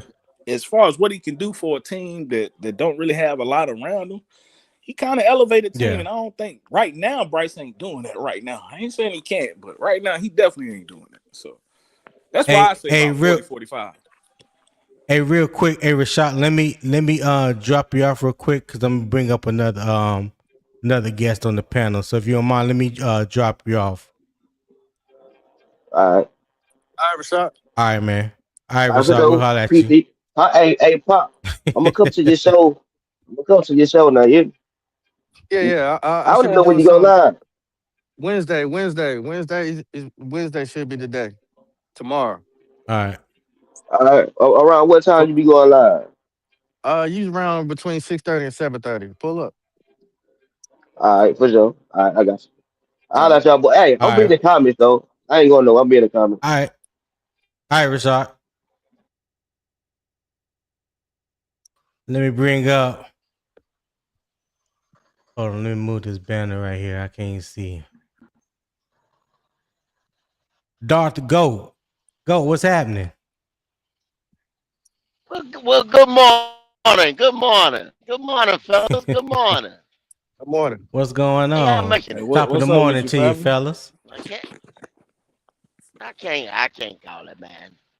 I couldn't. You I couldn't. holding I it couldn't you sit holding it in for the it too much road, longer, goat? man. Yeah. Hearing this pander. MDJ, you're exactly right. Baker better than Bryce. I wouldn't pay Bryce Young a wooden nickel. Uh, I dig it. Never ever a wooden nickel. uh, The sooner he gets so- off this team, the better. okay. All right. Well, so let me ask you, go. Like I posed the question to Poppin and MDJ earlier. So when you look at the top 10 quarterbacks right now, currently in the NFL, Hmm. in my opinion, there's only really one quarterback that's worth the money that they're getting, and that's Patrick Mahomes, right? I don't think there's no argument from Well, most people that know the game that would say that there's any other quarterback that's really worth the money that they're getting, right? no, you can't. So You can't we say that. even You can't say that, Tony. You can't say that. okay. Who In the who do you NFL, the feel NFL, beside? the NFL is a billion-dollar business, and they have gotten over for years. When those teams was worth Mhm. hundreds of millions of dollars, they were not paying those guys. A quarterback position, and y'all just will not acknowledge this. I don't know why. I don't know why. If it's because of Bryce Young and the Carolina fan base just wants to sit around with their head in the sand. The quarterback Mhm. position is the single most important position in professional sports. Basketball, baseball, soccer, whatever. The quarterback position in the National Football League, which is the highest, well, other than international soccer, grossing sports that we have today. Used to be basketball, but Okay. y'all see basketball decline like that. When you seen basketball in the 80s and 90s, and they were paying them guys. I wouldn't pay them guys like that. And look at the money they're making now. But the product has diminished because of the flopping and the taking off and all that stuff like that. And now everybody is a business now. If y'all want to talk about it as a business, it is a $1 billion industry. Billions. And you paying a guy, Mhm. and I heard you say 55 million. 55 million is not the deck anymore. When all those guys, Joe Burrow, Trevor Lawrence, uh, Justin Herbert, I think it was like 4 or 5 guys that got paid and reset the market. Then Dak come along, got 60.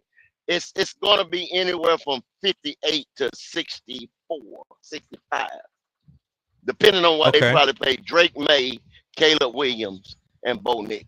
Those are the two those are the three that's gonna reset the market because their respective teams have the money. And over there, Washington's got money as well. And Jaden's gonna come up, but they probably ain't gonna play Jaden unless he have another spectacular year again. He'll probably get his 5th-year option and go on and but he'll get paid too. But they're doing right. Don't pay Bryce Young. Get another quarterback on the rookie deal. Continue to build it. Then we can probably draft some defensive players and get some alpha dogs on the other side of the ball and stop going into free agency and trying to build a team. And then we probably can go win some championships. But right now, the trajectory we going, and y'all want to force feed play this boy, never gonna win nothing. Not no championship. Well, nobody said that they wanted to force feed him, and so I asked you the question. That's what we've been doing for the last 4 years. Okay, well, okay, that's so how can you say that when he's still on his rookie deal? How can you say that we force feeding him or paying him when he's still getting paid off his first deal? No, I'm not saying force feed him far as that. I'm talking about force feed him far as trying to basically like hold him up. You know what I'm saying?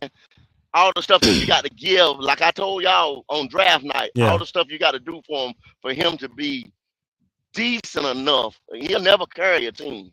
He won't carry a team, but be decent enough to play NFL football. But what you saying, Gold, is why I was saying you can't I don't know if I want to re-sign him or not. I will say I think he do got ability, but that definitely the coaches don't trust him. That's what I was mainly saying. But if you reset the market and pay Bryce Young that 50 or 55 or whatever number you want to throw out there, can you imagine what they finna give Drake or Caleb? Man, the NFL owners would be so mad if they gave that boy that much money, man. I don't think Bryce will even ask for that. Honestly, like I said, about 35 million. Well, 40. Well, they know it. They know it. MDJ. Look what has happened. The cap. Why do you think they started moving the cap up the last 2 years? Because they know it. They know what they're gonna have to start paying. That's why the cap increased. The cap has been going up every year for the past 5. So here, hold on. This is what I've been trying to say, and I keep saying when it just comes to any quarterback, right? So when we talk about the market value goes up each and every year. Every time a quarterback, a cornerback, a wide receiver, defensive end sign a new contract extension, 9 times out of 10, the market value goes up with it. Those guys are getting paid not only by production, but what the current market value is for that player at said position. Now, I'm not saying that Bryce is worth $55 million a year. Not at all. I'm not saying that at all. What I am saying is if Carolina decides to give him an extension, whether it's before this season or after next season, if he performs in their eyes, I ain't talking about mines, goats, or MDJ or Poppin. If he performs in the eyes that the Panthers feel like they want to give him a contract extension, then that extension is not only going to be based off of his production and what they feel like he has given the team, or what they feel like he may even do the following year. But the market value is also going to play a major part in this. Yeah, we can agree that he probably ain't worth what the market value is. We can sit here and we can agree to that. Yeah. We can agree to that. But that don't stop. That's not going to stop him from getting that based off the market value that's currently in the NFL. That's all. Yeah. That's all I'm saying when it comes to that. Yeah, that's what I said when I said the other guys are going to reset the market. I don't know if y'all know or not, but Bijan Robinson just got the bag. Yeah, and you know what? Bijan Robinson. Yep, he reset the running back market because I think Saquon Barkley was the only one getting getting 20 million a year. Now I think Bijan got what 3 years. 3 years, Was but it the 2 guaranteed money was years? 51 million. Like he just blew it out of the water. Okay, yeah, I don't know what it is. Somebody put it in the chat, but I think his annual per year is higher than Saquon's now. So he reset the market, and any running back that comes up after him, they probably not going to get exactly what he was getting, but the market resets now. Instead of 10 to 12, it's going to be between like 15 to 17. Exactly. Yeah. Well, So the same thing with a quarterback when we talking about Bryce. I ain't saying that he worth $55 million a year or $50 million a year. I'm just saying what the market is going to dictate whenever he do sign that extension. So whether he signed it before this season and he goes out and So he you has are- a good year, ball out or whatever, he is going to get that kind of money when he do sign his extension, especially if they wait until next year. Tony, real quick. I don't mean to cut y'all Go off. ahead. Just for experimental value. Yeah. I had a replica. A good friend of mine just hit me up, and he said, if you want a good source to see what Bryce Young market value is, you can pull up Sports Track right now, and it will show you exactly what it is. Now, I don't want to display the number, but if you want to, just to see where it at right now, I think we'll be very surprised, so you can display it to the people. Well, tell it. I mean, because I believe in Spot Track. I believe Spot Track is very credible. You know what I'm saying? So if you got it up, tell me what it is. It's 37 million, guys. So it's not that 45, that 50, that 55. It's 37 million as of now. And that's a projection as of now. That's as of now. It's 37 million. Got you. Yeah. Okay. Because see, y'all keep talking about and you're absolutely right, Tony. Everything that you just said was absolutely right. If you have a quarterback in the tier with the rest of those guys, he is not in the tier with the rest of those guys that's getting ready to get paid. So therefore, that 37 million or whatever, but he's not going to accept that. When those other guys reset the market, they're going to want to fall. You know what I'm saying? In that area above the those last guys that got paid. Okay. Just like if y'all look at the last time big money was say in the edge rusher when we had the Brian Burns and the Nick Bosa and Joey Bosa and Mike Crosby and all them boys got paid, and everybody overlapped them. You see what I'm saying? And fell behind Bosa. So that's when this big group of quarterbacks, because it's over 4 or 5 of them that's gonna have to get paid here. You see what I'm saying? And somebody's gonna reset the market. Okay. So let me ask you this. Let me ask you this, Go, because we have all sat here and we watch football and we have witnessed during contract negotiation times. Some players are hold out because they waiting to see what this player over here would do, because they know if he signs first and sets the market, then they can come behind that said player, right? So like what you just said, as far as CJ setting the market, or who else, I forgot whoever else y'all said, but let's just use CJ for instance, since him and Bryce came in at the same time. Both of them got their 5th year option picked up. So say CJ sets the market first and he gets, let's just say 50 million, right? Let's just say 50 million. Do y'all honestly believe that Bryce market value would still be 37 to 40 million? Or would it be more in line to what CJ Stroud gets? See, CJ Stroud and Bryce Young, or not, even though they came out at the same time, I've said this before.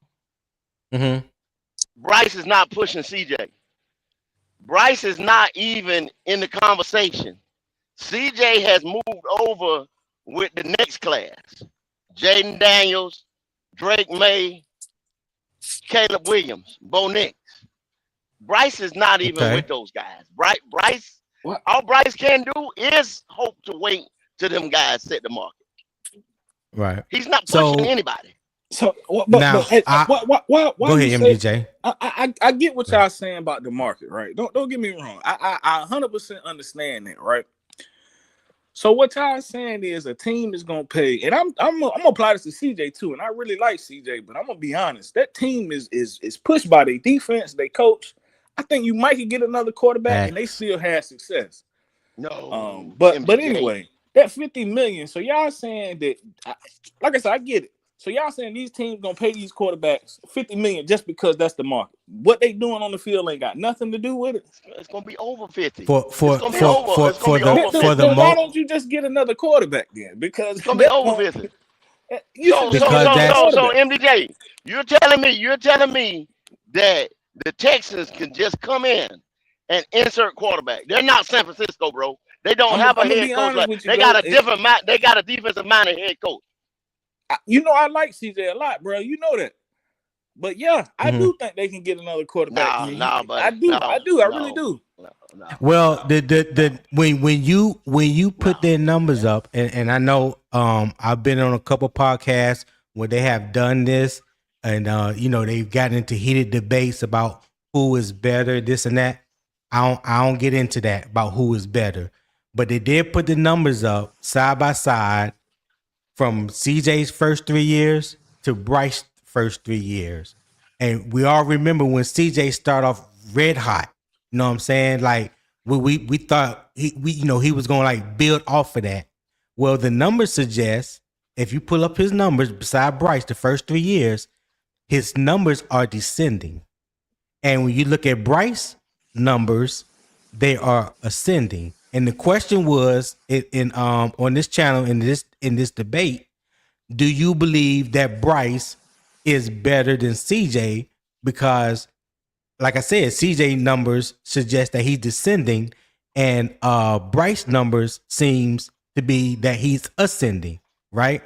So you have people that were saying yes, you had some people saying no. There was a big old argument about it. So then the question was posed: if you were if you had to sign either one of the quarterbacks right now based off the numbers, because we talk about production, right? Everybody talk about the production. So if you're going off the numbers alone, not the market value, just the numbers, one is descending and one is ascending, then who would you pay? Tony. So I don't know who had that conversation, but really, y'all really did it like that. No, ain't no y'all. I was on a panel. Wasn't my show. I was on a panel when this conversation was being had. I wasn't even sat on that panel, bro. Yeah, Because how could y'all even? You look at the way the Texans are constructed. The last 3 years, they took their resources and put it on the defense, and you know that the Carolina Panthers took their resources and put it on the offense. So how can y'all even do that? For that boy that had the numbers he even got right there, strictly shows that C.J. Stroud is the better quarterback. I might agree with that, but the Texans ruined their offensive line. But I'm not gonna pay. The Texans ruined their offensive line, but I'm not paying neither one of them $50 million, bro. I'm gonna just go draft a quarterback because that's how the Patriots got Drake May. That's how them teams got them quarterbacks. They drafted them, bro. They didn't just go pay a random quarterback $50 million because that's the market. That's not what them teams did. They ain't just paid the nigga just because he on the team. Yeah, because they drafted C.J. Stroud. And they drafted Drake May. So you telling me? But why would you pay either one of them $50 million if they numbers don't? Okay. Let me tell you something. They won 12 games last year. Finished second in their division, one game behind the Jaguars. So you telling me that you can go in the draft at wherever they're gonna pick at with 12 games and get a quarterback the level of C.J. Stroud? Is that what you're saying? Go. C.J. Stroud missed every game. C.J. Stroud missed. Davis Mills came in and won, bro. He didn't lose a game. Against that's facts. He didn't lose a game. That's why you can get another quarterback. I mean that's a fact. But who did he play? I honestly, off my head, I don't remember who they played, but he won. Take it all in the context. I understand that. So y'all did the same thing. Y'all remember when we had Kyle Allen? Them 5 games. Yeah, And people were I saying the remember same Kyle Allen. thing. Y'all remember that? A backup quarterback versus a starting quarterback. Yeah, they can get 1 or 2. They can pull 1 or 2 out their ass. But Come on, y'all. had Really? CJ came back Is that and what that we team doing? was still winning, they started losing when he came I back. would Was I my would only I would point. I would love to So see so see this MDJ, I got experiment, a but it question. probably ain't gonna happen like that, MDJ. Are you But I insinuating? would love to prove that. I know you saying, well, just if I was the Texans, I would just go get another quarterback. Are you saying you would do the same thing for the Carolina Panthers? 100%. I'm not paying Bryce Young $50 million, bro, just because that's Well, the I agree market. with That that. make no sense. That's any quarterback that put up them kind Hey, of numbers, though. I'm not just saying real because it's quick. Bryce or CJ, any quarterback. Yeah. Hey, let me. Hey, go. Let me ask you this, because this is the question where I left off at, and I pretty much think I know what you're gonna say anyway, but I'm gonna go, I'm gonna go ahead and ask you. What must Bryce prove in 2026 to you in order for him to get a contract extension? What can he do to change GOAT mind to make you believe that he's worth the contract extension? He's got to have more of a mastery in the pocket. He can't be so dependent on pieces to me. Like we can't have the right now we have the I think it's the 8th or the 6th highest offense that we're paying. So y'all gotta understand that too. Offensive line. You talking about The offensive line or line, offense? everything, Offensive line. across the board. The offense is man, hold on. I know. We got like Can, top 5 offensive line. I know. I don't know about the whole offense, but I know offensive line. Yeah, we up there as far as highest paid. Yeah. I got you right here, bro. We are number 8. Like I said, 164 million a year. Okay. So he has to stop. Like, and it ain't him that has. That they have to do that just to make it like guard play. We're gonna have to pay top level guards all the time because he's a shorter quarterback, right? And he still doesn't deal in the pocket in me on a consistent base. Footwork still, a lot of people don't want to admit it. Footwork still don't look the same That's my as number one. year one. That's my number one pet peeve. His footwork. Yeah, Yep, I'm with it you on don't that look. one. It don't. It's got a.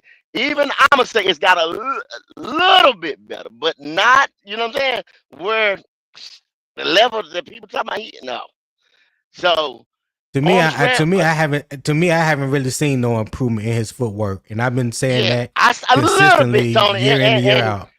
and so that people think I'm so biased. It's gotten a little better. He's not on them tippy toes as much as he was year one.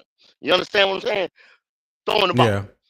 But the arm strength still, you know what I'm saying, ain't there like I would like, to challenge down the field. You know what I'm saying, on a consistent I basis. got you. I got you. Things like that. I just want a better quarterback, man. To So be a so championship basically team. there's nothing. I mean, because if you want a new quarterback, so what I'm hearing is that no matter what he does this year, you still don't want him. Is that the Nah, case? I'm not. Nah, I ain't no fool. And I'm looking to say, if they ain't nothing better, you know what I'm saying? You see better getting ready to come out this draft if you watch any type of college football. We better go ahead and do this Oh, now. I do. You got to go ahead and take the Band-Aid off and go ahead and do this now if you're going to do it. If not, you're going to end up having to pay him, and we're going to be in Daniel Jones' situation. Well, like I've been telling people. I'm glad you mentioned the quarterbacks in the class of 2027, because I just so happen to have a library full of draft prospects in every team and quarterbacks that you could think of. So Okay. when I think by the halfway point of the season, by week 8, the half of the season, you'll know. You'll know by then. You'll know by then what you want to do. Yeah, I'm gonna go back and look at their stats and some of their film from this past year, especially the ones that they got highly touted as being potential first round draft picks or franchise, quarterbacks, because they talking about how loaded this class is. I don't think it's as loaded as people think. I think they're hyping maybe 2 or 3 guys up. One is because Arch Manning is going to be in this draft class, He ain't but coming out. I'm just gonna sit back and I'm gonna let the film tell the story. And anybody that want to watch it, we ain't talking about no highlights. I don't have highlights. I have actual game film, so you can watch play by play of each young man, and then let the film tell you: do you think that quarterback is a franchise quarterback? Now, some of them I've already watched, but my opinion ain't the only opinion. But I'm gonna see what people say when there's enough college tape this year. When it gets around that time, then we're gonna revisit this conversation. Yeah, Manning ain't coming out.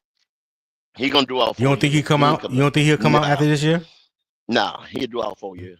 Yeah, Either he gonna do all. either He gonna do. way, because he gonna be number one pick. He gonna be number one overall whenever he could. If he take him 6 years, you understand what I'm saying? He gonna be number one. Yeah. So it ain't gonna matter. It's not about the money or the draft position and anything for him, because he gonna hit number one regardless when he come out. So it just made me just think of something. It just made me think of something. So let's just say Carolina does the same thing this year that they did this past year, and their draft status is going to put them somewhere pick 16 or lower. Would you believe, or would you think they should still go after a quarterback in next year's draft? Meaning they Yes, have to sir. give up a lot of draft capital, No, more than what they don't gave have up to get Bryce. Yeah, they They went don't they have to. went They to don't have to. huh? Use Bryce Young. You still got him on a 5th-year deal, and you can franchise him. Use him as a bridge. Easy. So you saying keep Bryce and draft a quarterback that falls to you and use it Yes, as a sir. bridge. But if you Yes, use sir. But him as a bridge, you but giving him another year. what if that what if that quarterback is not better than Bryce? Because ain't no guarantee that that quarterback is gonna be better than Bryce. Then what Well, you do? just like you just said. If you want Mm-hmm. to bring your list out, you know what I'm saying. I ain't trying to ruin one of your shows you're gonna do, but you see, I know you see at least 6 guys in there. You know what I'm saying. And so at 18 we're not 18. You ain't gonna be 18 because we ain't gonna win. We ain't gonna win over 8 games. You know what I'm saying? We will not get it. We'll be somewhere between 5 and 8, and so that'll throw you Hold somewhere up. That's two right different there. Hold that thought. scenarios. That's two different scenarios, though. Hold that thought 1 second. Hold that thought 1 second. I go and I'll come back to you. Shout out to Will Robinson, the man, for the $10 super chat. He said, "What it do, Tony? Great pod. Hey, appreciate you, my brother. Thank you for tapping in. Thank you for the $10 super chat. I greatly appreciate it. Hope you having a happy birthday week, and I know that the wife is taking care of you. All right. So greatly appreciate that. Go ahead, go. Yeah, no doubt. Happy birthday. Um, yeah. So that would throw you between 8 and I guess 12. So you can get one of those guys. I Mm. mean, and Okay. think about it. I'm just saying. Right. On Right. so Right. many fronts. On so many fronts. Take my. Go ahead and everybody knows my bias. It ain't no hate.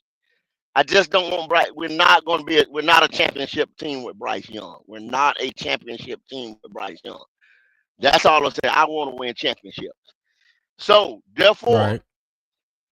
if you even look at it at a financial state, you can't sit here and pay him, and you want to have right now the offense is so far away because it finished at 26-29, right? Those were the numbers, right? In statistical categories. You have from a 26 to a 29 offense. If you got a defense that was ranked, what did it end at? 14, 16, somewhere like that? Between 14 Who, and 16? Carolina? Yeah. Carolina finished 16 last year. Yeah. Okay, so probably between 14 and 16. Now I'm just talking about different statistical categories, like the run, the pass, the Right. blah blah blah blah blah. Okay, so therefore, who would you which unit is going to get there faster? Top 10. And that you need a top 10 something to make you competitive. Like if y'all want to say CJ Stroud's defense got him, like MDJ said, then you can insert any quarterback. So with what MDJ is saying about them, give me a top 10 defense, then MJ insert me a quarterback, and you see what I'm saying? Now we going to the Yeah. playoffs consistently. If MDJ's formula works, so that you can put any quarterback in a top 10, top 5 defense, which you're gonna win some games. You sitting on a top 5 defense, you're gonna win some games, no doubt. Yeah, I was about But that. Yeah, that what you just said that fixed it. But yeah, top 5. That defense top 5 for sure. I think it's the best yeah, defense. But now The defense definitely top 5. what I will say on that, and I have said this in the past, and I've said it recently. I love the fact that the defense made that jump. They went from 32 to 16, right? So ever since Dave Canales has been the head coach, a coordinator, the 1 year in Tampa, and then came to Carolina and been the head coach, his offense has been statistically in the lower half of the NFL. I think the highest rank has been like 22 or 23, and they've been like 27. For me, so now we talk about all the weapons that Carolina currently have offensively around Bryce Young. A lot of people feel like he should have his best year this coming year, right? So I want to see the offense as a whole make a jump. It may not be as big of a jump as the defense made last year, but I need for them to get at least out of the bottom 10 or bottom 12. So if they go up to 19 from 23 or 24, I think that's a small improvement. That's some type of improvement from where they have been recently. I don't know that they're gonna make a big jump like the defense did last year. I don't know that, but I want to see them make some type of jump, not just be stagnant and be the same offense, especially when you're quote unquote on paper supposed to have better talent. What y'all think about that? MDJ, well, I ask you a question. Hold on, go ahead. Go ahead. Well, I ask you a question. Why did the defense make that jump?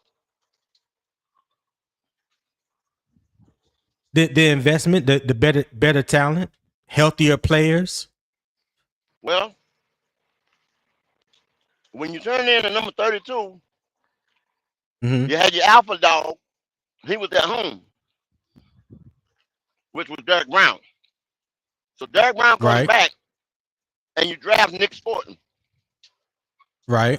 Who had a hell of as a rookie. Hell of a rookie and you got Bobby Brown. You had Ashawn Robinson, but we can't forget all the other guys that we had that contributed, especially along that defensive front. Well, they were role players, and some of them guys were there when they were 32, like Ashawn and this and that. Go ahead. The most thing what I'm just trying to say, which I believe you would agree with, you had two alpha dogs, Scorton and Brown, across that defense line. Now, when you say the offense make a jump, what did we do this year to put another alpha dog player there to make a jump? Whereas y'all saying that the offense make a jump, or the offense snap, what piece did we insert to help us make that jump? Oh, offense? Mm-hmm. Besides, okay, so the only alpha dog I saw on offense last year from week 1 to week 17 was Ted McMillan. Okay, so what do we that's what my question is. So from the draft, free agency, or whatever, what alpha dog did we add to go in the 2026 season to get us from 26? I believe that Jalen Coker can be that alpha dog if he's healthy and he plays all 17 games. I believe he has shown enough last year in 11 games that he played, the year before that in 11 games he's played. The way that the team depends on him in third down and critical down situations, they will go to him or they go to Ted.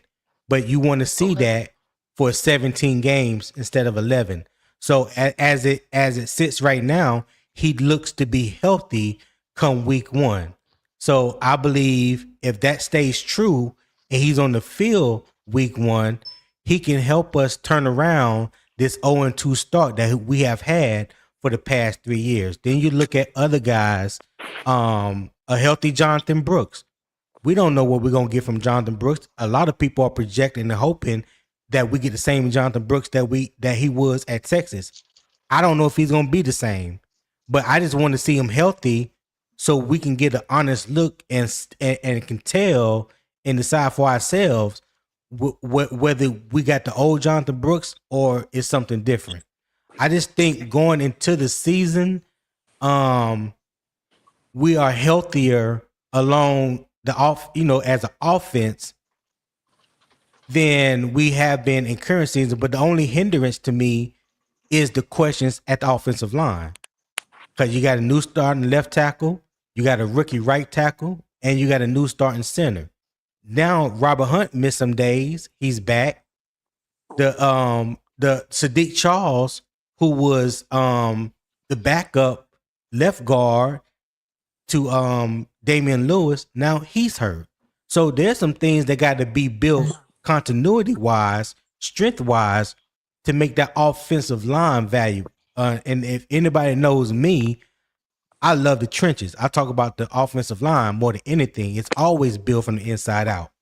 You're gonna only go as far as your offensive line can take you from an offensive standpoint. It ain't gonna matter what Bryce does. It ain't gonna matter what the wide receiver does.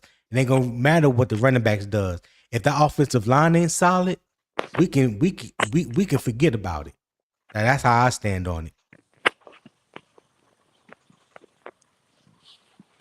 Yeah, just go going ahead, on, just go ahead, MDJ. just going on what you said. I kind of agree. I'm gonna try to answer both of them, but like I think with the defense, I think it took a jump because one, Derek Brown was healthy. Of course, J.C. Horn was healthy. Then you had a few role player guys play a little bit better. Mike Jackson. You had some guys play a little bit better. Nick Scorton came in. He gave you some production once Jones went down. But as far as the offense, we ain't added nothing that's going to just move the needle. I think the only way the offense... Hold on. Hold that thought, MJ. I don't want you to lose. Hey, Poppin'. Yeah. Hey, if you don't mind, I'm gonna drop you off real quick because I got 2 other people that's trying to get on. No, I do mind. But I definitely. Hey, I appreciate you for being on, my guy. All right, Thank man. you for joining me, dog. Y'all be safe out there. All right, man. Yeah. All right. Let me pull up my brother from another. Tip Drill Will is what I call him. Will Robinson. What's happening? Oh, he didn't come up. Oh, I forgot. Yeah. There you go. Here. Can you hear me? Will, what's happening? Yeah, I hear you. What's happening, man? What's happening, man? Man, I can't call it real quick before you get started. Shout out to Cool Kel for the $20 super chat. He said, shout out the panel. Goat be talking good shit. Show these fellas some love, y'all. Hey, appreciate that $20 super chat. Kev, it definitely go towards the channel, making the channel better. I greatly appreciate it, my guy. Go ahead, Will, what you got? Only thing I was gonna add, I first of all, great topic. Second of all, everybody's been making great points, right? Right. I do appreciate that GOAT has taken an appetite suppressant by stating he has a bias. He does not believe that we can win with Bryce Young. Yeah. We can't win a championship with Bryce Young. Okay. That's a great opinion / analysis, right? I can see how, people, because I think that there are quarterbacks in the league today I think you can win a championship with almost any quarterback. You can win one with Sam Darnold. You can win one with Bryce Young. That's just my opinion. But okay. But what was the defense? What was that defense though? What was that defense though, Will? and I know you went over some of this. Our offense the first half of the season last year Yeah. was disjointed altogether. I was How so?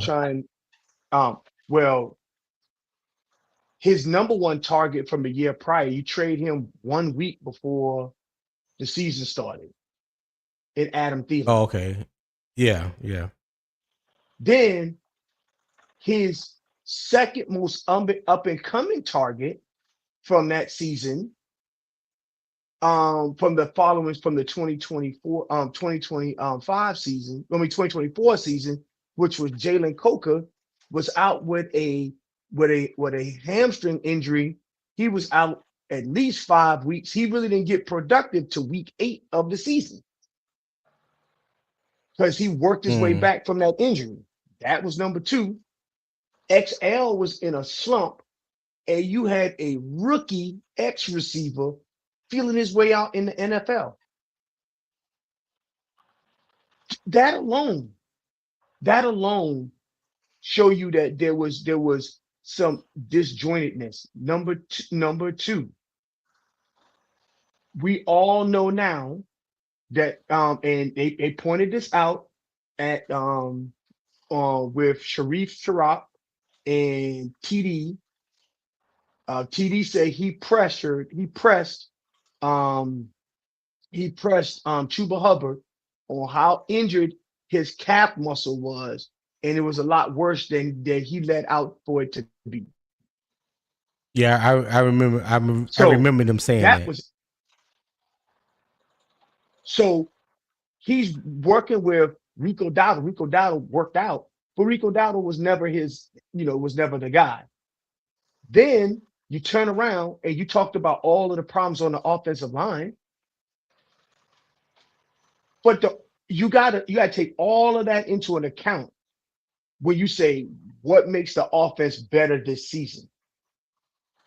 I think the offense will be better this season if we have healthy pass catchers and continuity with the pass catchers. The running game is stronger because we're coming into the running game healthier, and the offensive line has to be. People have been rating our offensive line as top 10. They got to produce like they are a top 10 offense. They are top 10 offensive line. I'm sorry. All of those things people might Okay. say, oh, that's an excuse. This is an excuse. That's an excuse. No, these are all true to form facts. These are, I hate to say it this way, these are facts bearing on the problem that lead you to the results that you had. So Okay. that's what And I real wanted to share. quick before you go, MDJ, go ahead because I cut you off in the middle of your thought. Go ahead, my boy. Yeah, just to make it quick, man. Honestly, man, I think the only hope that the offense has is if Bryce Young get better, XL takes a step to get better, and Coker takes another step. That's the only hope that you got. Ain't no guarantee none of them is going to actually happen because I honestly feel like we got worse at offensive line. I think the running back room is a little bit worse. So I'm not saying that we're gonna be worse on offense. I just think that you're gonna have to take a leap of faith in hoping that Coker takes that contract and takes another step. And same thing with XL. He just make the most of the opportunity that he got. Same with Bryce. I mean, it's a contract year, so you would want him to play a little bit better. But I think offensively, it actually got worse, and that's because of injuries and losing Rico. Just to shorten it up. Oh, okay. Go ahead, go. What you got? I think Hey, you want to can respond to what Will said. yeah, can y'all hear me? Yeah, we hear you. Okay. Um, yeah, a lot of people like to say Sam Donald or whatever because he just won the championship, and Sam had been bad for a couple of years. Far as with the organization with the Jets, and then he came to Carolina, and then went over there to the Rams. No, 49ers, I think it was one of them teams 49ers. out Yeah, west. Yeah, 49ers. and then the last 2 years with the Vikings, and then winning the chip with Seattle. But the one thing Mm-hmm. Sam always did, he could stretch the field. And then you see he got Jackson and Jigba paid because they got behind that defense early and often. He has the ability to threaten all three levels of that field vertically. And then y'all got to understand, you still had a run game over there. You had a top defense, just like I told MGJ earlier. That I think that defense was number 4. And you seen it in the Super Bowl when they went up against the Patriot defense, which was like six or somewhere like that. They were somewhere in there.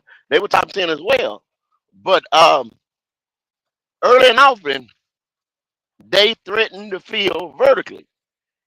And Right. explosive plays. You got to have explosive plays in the NFL to break that I agree other with you. opposing team's back. I And agree. we're not doing that on a consistent basis. That's why this I offense is agree. I stagnant agree and with that sitting as there at well. 26. But now I agree hold with your that. thought. I agree. Hold that thought right there though. So when you say that we have not been aggressively been consistently aggressive. We haven't taken the necessary shots downfield like we should have. And I think me, MDJ, and Poppin was talking about that earlier. Do you who do you fault the most when it comes to that situation? Is that Bryce Young's fault or is that Dave Canales play calling fault? And I ask that question because I always use this example. And it goes back to last year in the Atlanta game when he threw for 448. And when everything that I have been personally wanting to see from a play calling standpoint and from a execution of a quarterback standpoint, when everything was hitting on all cylinders, we got 448 yards out of Bryce, right? Mm-hmm. We were taking shots downfield, the receivers catching the ball, running yards after catch. Everything was clicking. And then we turned right around the following week, San Francisco, Monday night, and we looked like the same team we looked like before the Atlanta game. Mm-hmm. So I remember vividly hearing Dave Canales talking about the continuity that the quarterback and his receivers have to develop, the trust between the coordinator, the quarterback, and the coach. When that game happened in Atlanta, I said that's the blueprint. So everything you as a coordinator, head coach, I felt like everything that you've been saying that you wanted to see from your quarterback and the wide receivers and the offense, you saw that game. Why would you revert back to something that you have been doing all along? Why would you not build upon that? Because remember, Atlanta pass defense was ranked number 3 in the NFL at the time. That next week when we played San Francisco, their pass defense was like 26 or 27. And they was missing a lot of starters on their defense. And we did not take advantage of it whatsoever. The play calling was night and day. So when you look at it, and I know that's just a small sample size, just those 2 games, but what I saw in the Atlanta game is what I envisioned what the Panthers would be going forward, and then none of that happened. And I'm glad you asked that question. I'm glad you looking at it like that. But somehow, and y'all know it, everybody on this panel, when they play Atlanta, home, away, overseas, I don't give a damn where it's at, you're gonna have that showing. I don't know why. Don't ask me why. And then when he plays a weak secondary, they stretch the field. So y'all calling that play calling or you calling that personnel? Because you can, it's a proven fact. When they play a weak secondary, when they play the Rams had a weak secondary. Let's don't say that, because look at what they did in the offseason. Right? They replaced their They 2 gave up starting number corners. 1 draft picks to go get McDuffie. Yeah, they did. And then when we play Atlanta, like you said, Tony, that should have been the blueprint. That when they got off the plane, he should have told every coach, let's go to the office right now. Dissected that film and installed everything that they did from week to week right there. They should have duplicated that every week. I don't care if it would have been the same play sheet, scripted plays. They should have did something to duplicate that performance. But you didn't see it again, right? No, you didn't. You didn't. Okay. But that's what I'm asking though. So okay, but let me ask you this: Do you think the play calling was the same in that Atlanta game? Matter of fact, let me just go back one game. We played New Orleans the week before, then we played Atlanta, and then we played San Francisco. Do you think the play calling was the same in all three games? No. Okay. No. So and then you got to say this is the NFL now. You got to switch it up, or you got to try to switch it up. You can't go. See, what I said was try to duplicate it or whatever. But once you get that, you got 400 and some odd yards. You got to, with this team that's missing explosive plays. You got to say, well, man, I got to do that again, right? I got to. There's no ifs, ands, or buts. I got to do that again. You see what I'm saying? So I got to install some of that magic. I got to get some of that magic from somewhere. But if I can't, if that was an outlier, if that was just an outlier, you know what I'm saying? Just you know, that's just like if I go out there right now and I run a 4-1, you know what I'm saying? And a cold, you know what I'm saying? It's not gonna happen again. You know what I'm saying? It was just an outlier that happened. I could go train, and I probably never hit that mark again. You know what I'm saying? It was just the wind was blowing right on me. The temperature, my muscles was, I don't know. You know what I'm saying? But it never happened again. You see what I'm saying, Tony? It never happened again. No, yeah, I hear you. I hear you. So I mean, to ask that question, I don't know, bro. If it's play calling, if it was just the right play, like I said, or if it was just magic. It was just magic. Something was in the air against Atlanta. I don't know, but it never happened again. I know that. Yeah. Go ahead, Will. What you got? So I guess what I think you're asking is, like, for example, this seemed like the offensive identity would swing wildly, and an offensive identity is the tools you have, how you employ those tools and resources, and how you array your scheme against an opponent. Period. It is consistent. It seems like to me, and I'm not making any excuse. I'm just talking about what I think was wrong with the offense. We had no consistency on how we were employing our weapons. Right. Even we wouldn't even, and I'm gonna go to the final Tampa Bay game. There's no way in hell you should say the final Tampa Bay game was even on play calling. They did enough to win the game. However, they didn't do enough to keep it out of the referee's hands. But it is so many variables in this to say remove one variable and put another and just drop anything in there will fix all of this. What I hope to see this year is a lot of those variables that we think that we have observed are issues are no longer issues. This offense has an identity. They employ that offensive weaponry in a consistent fashion, and it is successful. It is consistent like Coca-Cola. You can taste Coca-Cola, whether it's in a Jack and Coke. You can taste a Coca-Cola if it's in ice cream. It is consistent. Right. But that has been my number one thing for Bryce. And I've said this time and time again. I want to see him get to the point to where he is consistently doing the best he can consistently, doing the good things. Like Goat mentioned earlier, his footwork. And I've stated that's my number one pet peeve when it comes to Bryce. And when I say that, I'm talking about things that he can control. Doesn't got nothing to do with the offense, nothing to do with the coordinator, nothing to do with the head coach. I'm talking about things that are solely in his control. Work on your footwork. Be consistent with your footwork. Now, some people would say that his footwork have gotten a little better. I can tend to agree with that. I can go with that. But for me, not enough.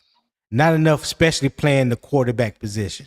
Not especially when your offense is dictated on rhythm and timing. Not when you throw with anticipation for the lack of arm strength that you do have. You know what I'm saying?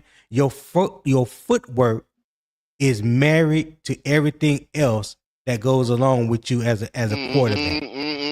You know what I'm saying? Your Starts from the footwork bottom is up. the foundation. Yeah, it comes from the bottom up. So From the bottom I up. have said that repeatedly about his footwork. The other thing is protecting the ball better when you scrambling. You know what I'm saying? Instead of the ball getting knocked out, secure the ball. Take better care of the football when you are scrambling outside of the pocket or decide to take a run. Secure the ball. Too many times I've seen him gets the ball knocked from behind or gets stripped or whatever because you ain't got the ball, you're not holding it high and tight or got two hands on the ball. You'll see some instances where it looks like he's doing the right thing, then sooner or later you be disappointed. Well, I be disappointed. So those are things that he can work on, that he can control outside of anybody else. Nobody else can control that but him. You know what I'm saying? So when I say consistently better, get better at those things, making better decisions. Every quarterback don't make the right decisions all the time. But I'm just talking about him, what I see for Bryce, because he plays for my team that I root for. I just want to see him be consistently better at doing the right things. MDJ, where you at? Yeah, I'm here, bro. Yeah, I think I said it earlier. I don't think Canales trusts Bryce. I think it's times like that Atlanta game, that last playoff game we played, where it's like they just kind of throw him in the water, and they gonna see if he gonna sink or swim. And I think just so happened them 2 games he actually swims, so it leave a little bit of light. But in the grand scheme, I don't think that Canales trust him, and I kind of feel like that's why he gave up the play calling. Because I think this year they're gonna just throw him in the water and see what he do, because it's pretty much essentially a contract year for him. You got to make a decision, but I don't think Canales trusts him. I think that's why the play calling is kind of inconsistent. They go game by game and decide, hey, this is our easiest way to victory. Which all NFL teams do to an extent. But if you trust your quarterback, you align, and I don't think they align. I don't think Canales is aligned with Bryce Young. So I think he just wanted another set of eyes in there to kind of to see if it's him. Do you see something I don't see? Because I don't trust the kid. I think that's what it is. So basically, you calling Dave Canales a liar? That's what you're saying, MDJ. Hey, look,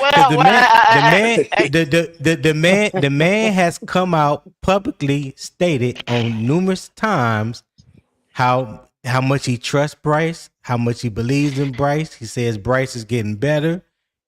All these things. So for you to say that would be completely opposite of what Dave Canales is saying. So MDJ, that is he lying? Is he lying to us? Is that what we at? It won't be the first time, Tony. He lying to himself because he's not being genuine. Because it won't be the first time.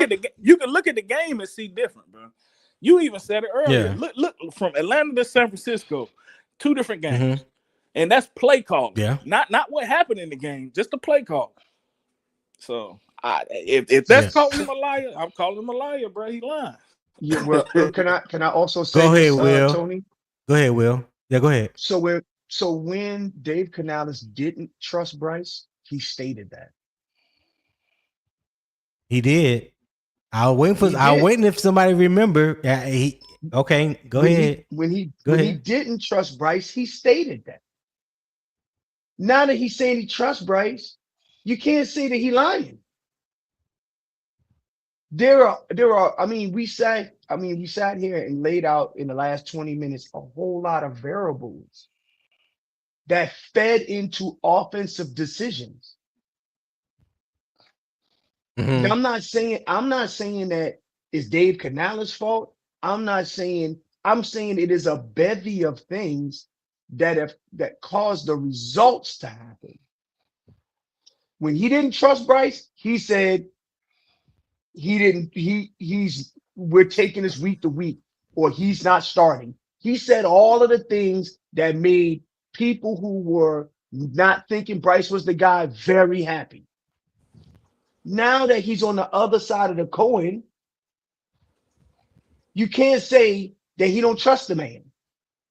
But Will. Oh, Will, Will, what MDJ, you saying though? Hold on, MDJ. Hold on, MDJ. Go ahead, go. Will, you can't. All right, go. We lost you. You cut out I was on about to us. say, man, I thought it was me. My bad. No. That was go. He cut. Go ahead, MDJ. What I was saying, what Will had stated. I mean, I get what you're saying, but at the time that he's saying these statements, it's only to justify the decision that he made. If you bench Bryce Young, you can't come out and say that you trust him. You wouldn't have took him out of the game. So to use that to say whether I believe he lying now or not, he's only saying he has to say that just to justify the decision that he made. No, we don't. When Bryce came back and played for like 7 weeks after that, did he say I trust Bryce? 7 weeks after Bryce Young came back. Hey, can y'all hear me now?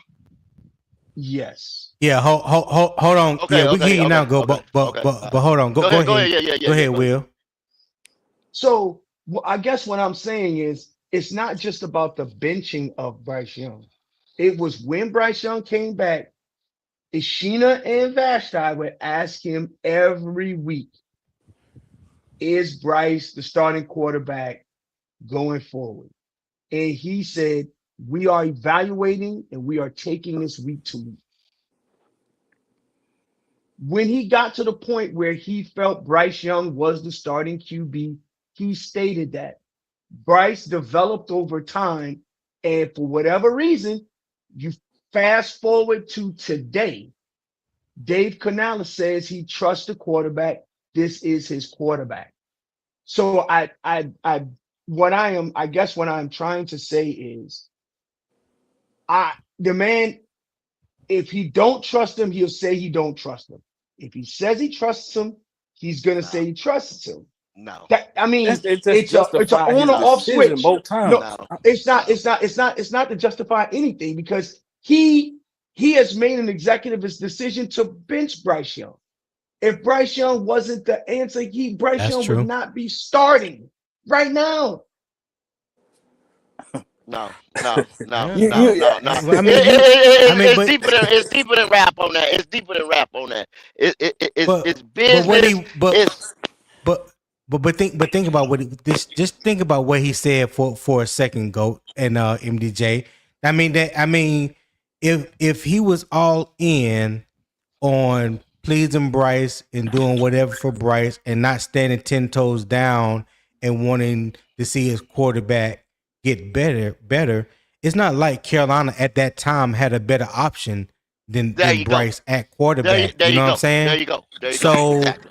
but still, even though he knew that Carolina did not have a better option, he still benched him. He still benched him. Okay, Tony. Right? That's when but hold on. That's when he made that statement. Go ahead. Go ahead. Yeah, but even he benched Bryce, right?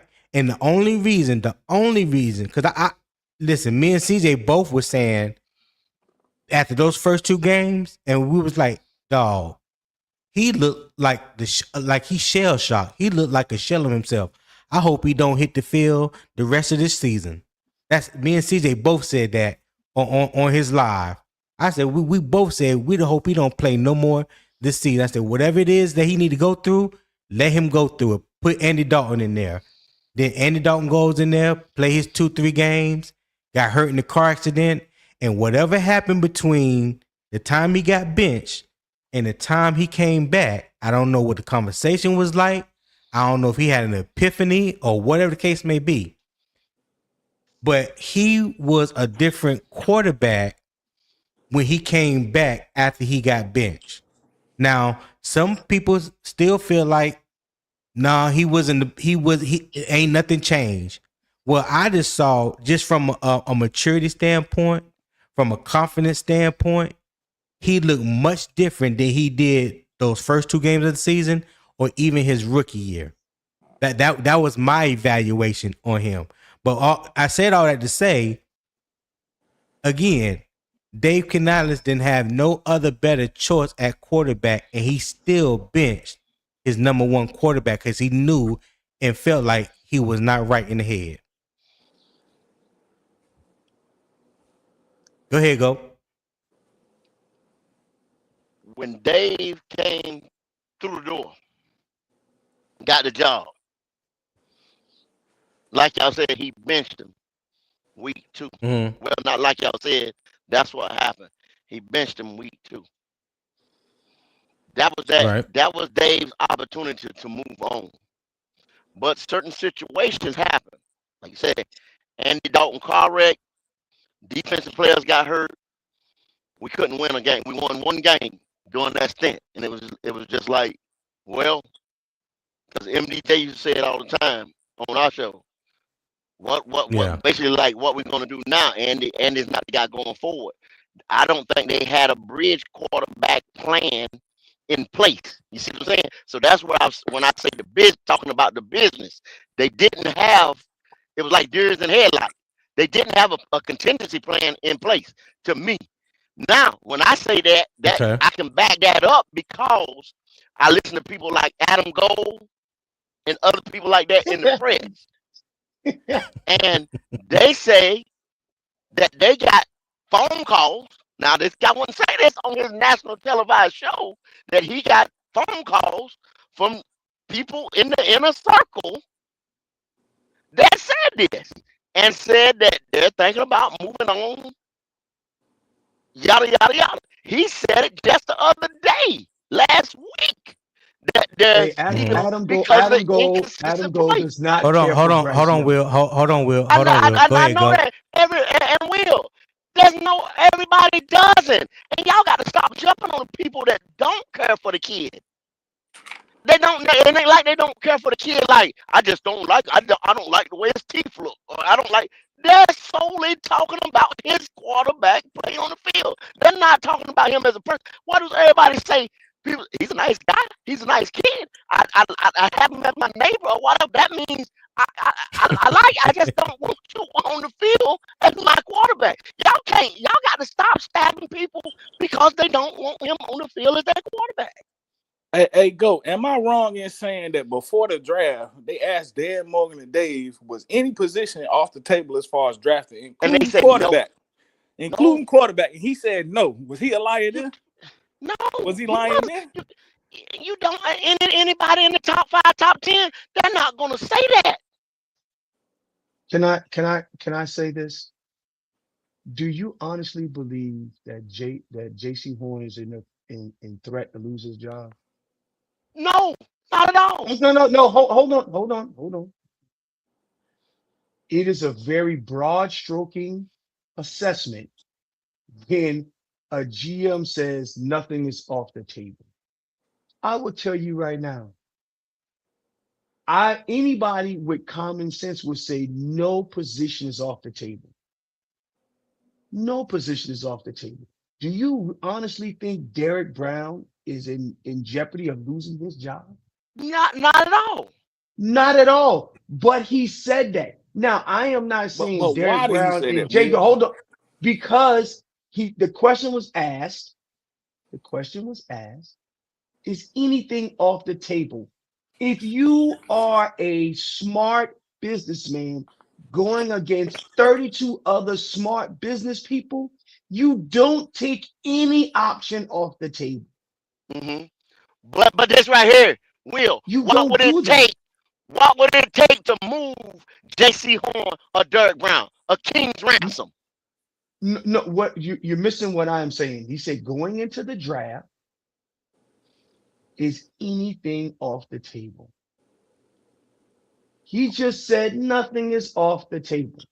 And to the Adam Gold thing there, Adam Gold has painted himself into a corner that he has to stay where he is. And oh, by the way, But just because you have an insider that told you some shit you wanted to hear, now that is not like that information cannot be stale or outdated right now. Now that you've come out and stated it publicly, you have to live with it. Or go back and change, or go back and say, I was wrong. And he's not going to do that. That's I mean where that's true. that's facts. So But he's not all the I only one that has said that. okay, what I am saying to you is and this is another good point that I don't understand about our fan base. We won't change our mind in view of new information. Mm. It doesn't, I truly don't expect for you to change your opinion, GOAT or anybody. What I am saying is there is new information. You cannot say that the new information isn't valid because old information disputed it.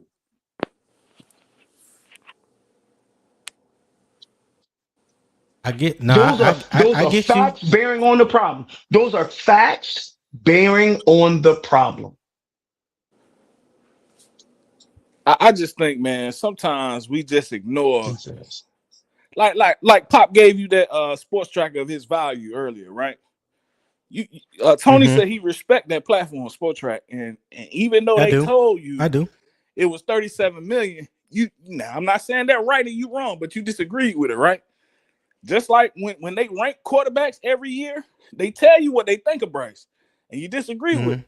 He done been benched, Well, and well, it's well. they telling Let you me. exactly what they think of him. That's all I'm Well, saying. They telling you. let's go back to Spot Track one moment. So let me just give you my stance with Spot Track. I believe in Spot Track because they know how to take a player's contract and the way they break it down and make it plain for people like you and I to go on there and Mm-hmm. read it and things like that, right? Cool. I give It Spot gives you the Track base. Uh-huh. oh, It gives you somewhere to start. over the cap, over them. I give them their respect when it comes to that. That's just like with PFF. I give them their respect on certain numbers. I don't believe in um placing the value based off of things that you could put into a system or algorithm. That's not football to me. I'm not an analytics type of guy. I believe in the facts are the stats and the production, what I see with my eyes, what you produce on the field. So back to Spot Track, when you want to just talk about their $37 million evaluation, however they came up with said evaluation, I have no idea. What I do know is that their evaluation on the player ain't what the NFL evaluation is on the player or what one of the 32 teams evaluation is on the player. That's Spot Track. Okay? Cool. Spot Track put that out there. If that's what they said, I can't talk. I can't go against it.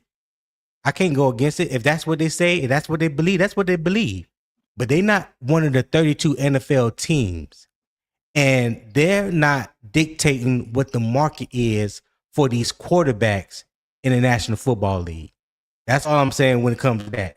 So yeah, I don't disagree with what they said. If that's what they said, cool. That's what they said. That's not what the NFL is saying right now when it comes to market value at the quarterback position. Can That's I not what ask they're something saying. about Spot Track? Can I ask something about Spot Track? Yeah, go ahead. Spot Track is a market projection. It's a market projection. Spot Track got Rasheed Walker contract wrong. They said he gonna get $20 million a year or They 4 year deal. did. They say he's gonna be $100 million man. They got that wrong. They did.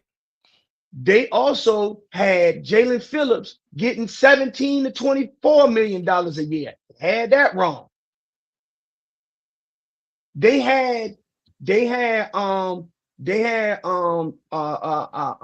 Devin Lloyd sitting at 22 million. They got that wrong. It's a projection of the market. So I would use this as an analogy.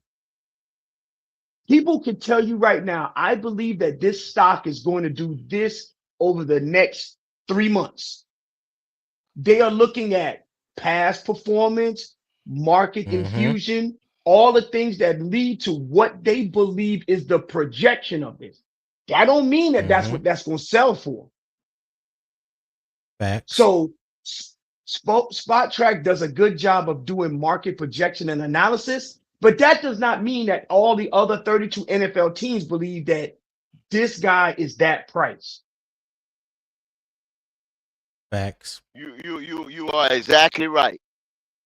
When you don't know, or we don't know, just like when you say Rasheed Walker, when you say I told people on Devin Lloyd that he's an off-ball linebacker. So when you put that factor in as well, because people was valuing him like a Mike, but he's an off-ball linebacker, Will. So Facts. when it That came is down, facts. and then it comes down to who needs a Will, or if somebody will say, well, I'd rather move into the Mike, then you got to put in the so-called Carolina Panther tax, because we end up paying a little more for the people We didn't pay. because We we go paid out less there for and say, Devin Lloyd. yeah, of course. Because see, who say that? That's like I said. Who to say? People say, well, I value him as a Will, and we were going to say, well, I value him as a Mike.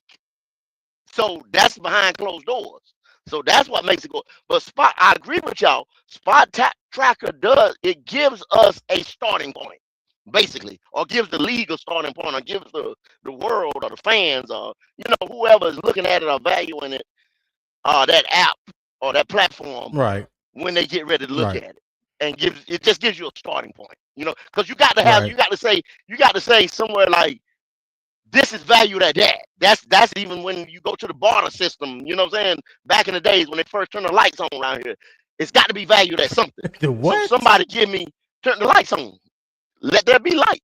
You see what I'm saying? It's a value somewhere. Yeah. So we got to say something is valued at something. So you got to have a starting point. That's why people say, well, I value sport track, because I got to know the value somewhere. Give me Right. something.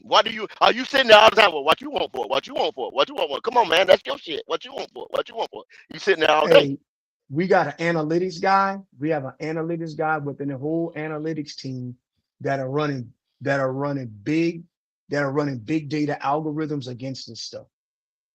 So I know that Spot Track is doing their analysis, but the Panthers having a whole brand new analytics department that is helping make those assessments on the financials. And what does it mean, not only to our cap, but what is the value for the money bring to the productivity to our team? And those are all different factors. That's a fact. That's a fact. That's what I said. Listen, I don't have nothing against Spot Track, Over the Cap, PFF, none of those guys. I look at what I pay attention when I'm looking at those guys are numbers that are real numbers that's not heavily produced by algorithm or based off of projections and things of that nature. Like if PFF says Monroe Freeland played 600 snaps at left tackle, I believe that. But they want to say that his run grade is 64 and his pass grade is 65. Well, there's a lot more things that goes into that they factor in to come to that. So I don't put no weight in that. You know what I'm saying? That's when I go with the eye test.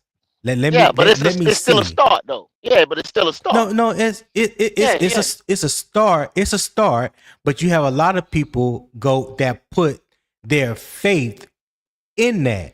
And don't understand that is just a start. It's just a starting, like you said, it's a starting point. But you have some people that would take that starting point and run with it like as law. As it's law. Yeah. Yeah, I got you. I mean, it gives us. I mean, it gives us right here, like on the platform, the conversation. Because I can sit here and say, and just argue PFF all day long. You know what I'm saying? And like you said, you might sit there and say you see something different on the eye test. So I mean, yeah, you're exactly right. Okay. So and I'm just being honest. I went to chat, and this is just Chat GPT, right? So I said, what is the quarterback market currently in the NFL? And I also asked it to give me a 98% or higher rating, meaning that it is like factual, right? So it says of August 4th, 2026, when you're talking about a generational or elite quarterback, it's like 60 to 64 million per year. So there's only 2 quarterbacks right now in the National Football League that's making 60 to 64 million a year. Who's the elite quarterback and who's the generational quarterback? I guess. Well, we saying what? Dak Prescott making that money, and who behind Patrick him? Mahomes. And Patrick Yeah, Mahomes. it's just Dak Prescott and Patrick Mahomes, right? Well, let me ask you this: Do you think Dak Prescott is a generational talent? No, I don't think he's a generational talent. He just Will so happened. You were saying earlier, it just so happened Dak is I wouldn't say he's what's my he's a word? product of the Cowboys. He's a benefactor of the market going up. How about that? He fell in the market at the right time. Yeah. Also, Can we say that? also, yeah. Yeah. I Go think ahead, you're Will. right. What you gonna say? I think you're right about that Prescott GOAT, but also there were bad business decisions made by the Dallas Cowboys True. organization. I agree. So Dak had him bent over the barrel. I agree. That is true. And that is that now for what it's worth, Dan Morgan and Brandt Tilis has not gotten us into any bad business decisions since I can agree. I been agree on that. have been living with that. So I do not think that we will make I do not think that we have made bad money decisions. So I can't say that they would do that now. The Cowboys have done that, right?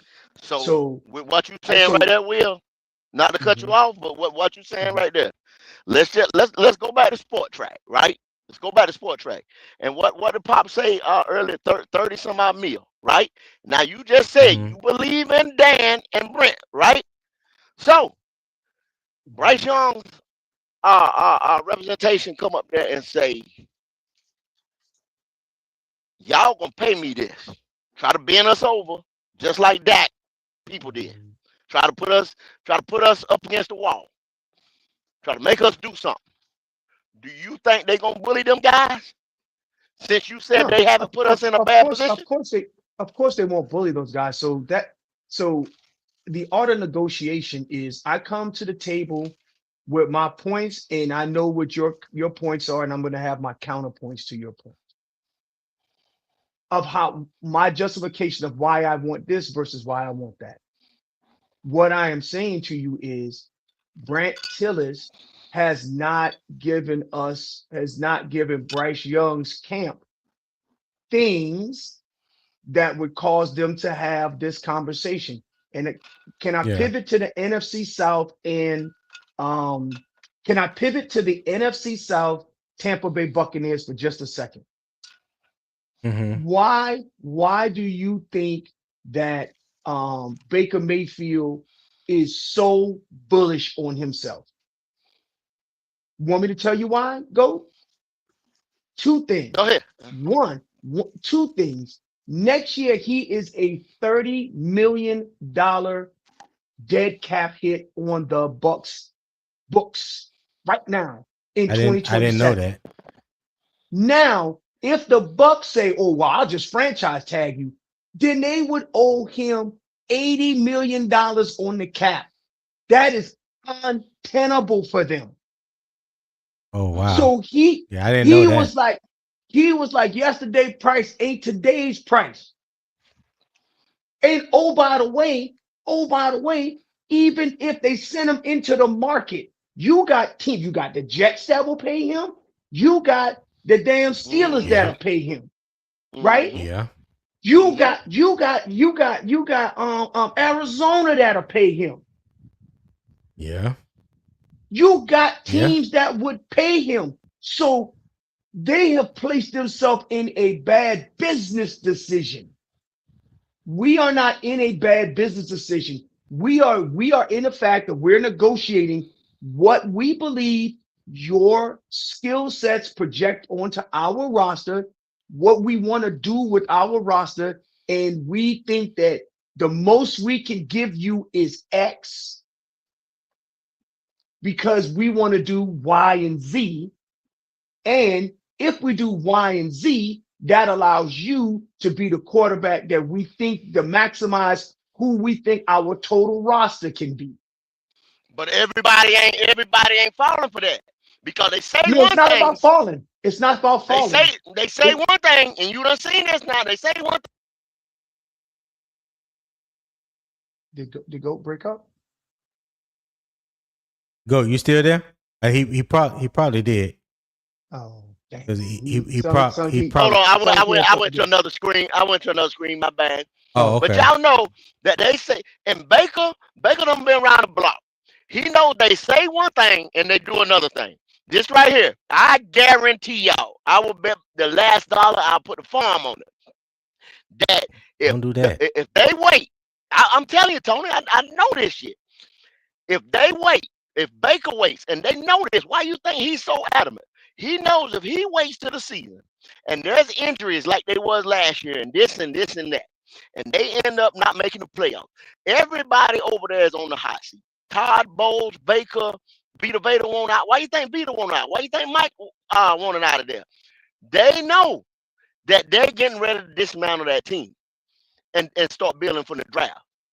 He knows that he needs to go ahead and get that contract extension, sign that deal, or whatever.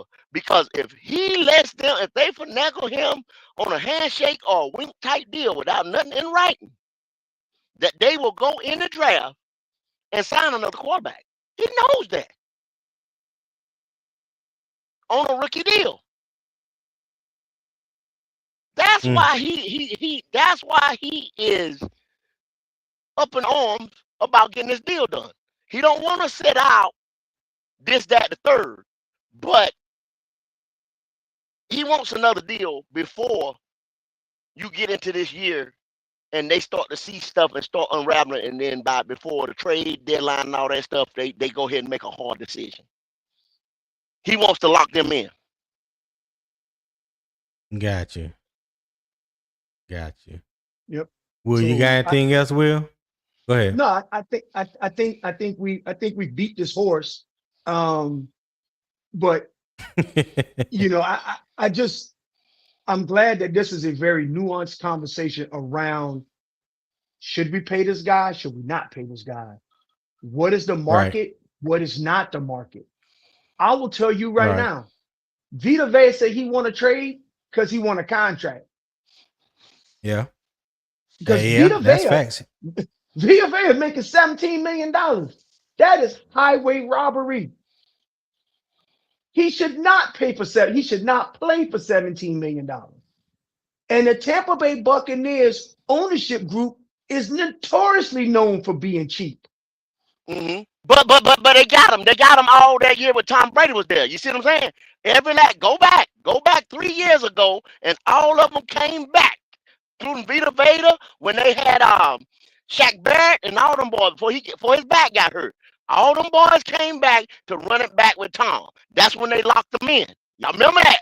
They locked them in on them toys because them boys were going for championship. So it's not Tampa's fault. That's what they signed for because they came back. They came back to run it back. It is not Tampa Bay's fault, but it's Tampa Bay problem to solve. I would agree with you right there. I would agree with you right there. It's not. I didn't say. It's not Tampa Bay's front office fault that these are the contracts they have. But It's Tampa Bay's problem to solve. I told a couple of my friends who are Tampa Bay fans, Vita Vea will not play a snap this year on that contract. You either gonna trade him or give him a new contract. Period. That's just those are the only two options you got. Now, as it relates to Baker Mayfield, I know this is a Panther podcast, and I know we're getting off topic.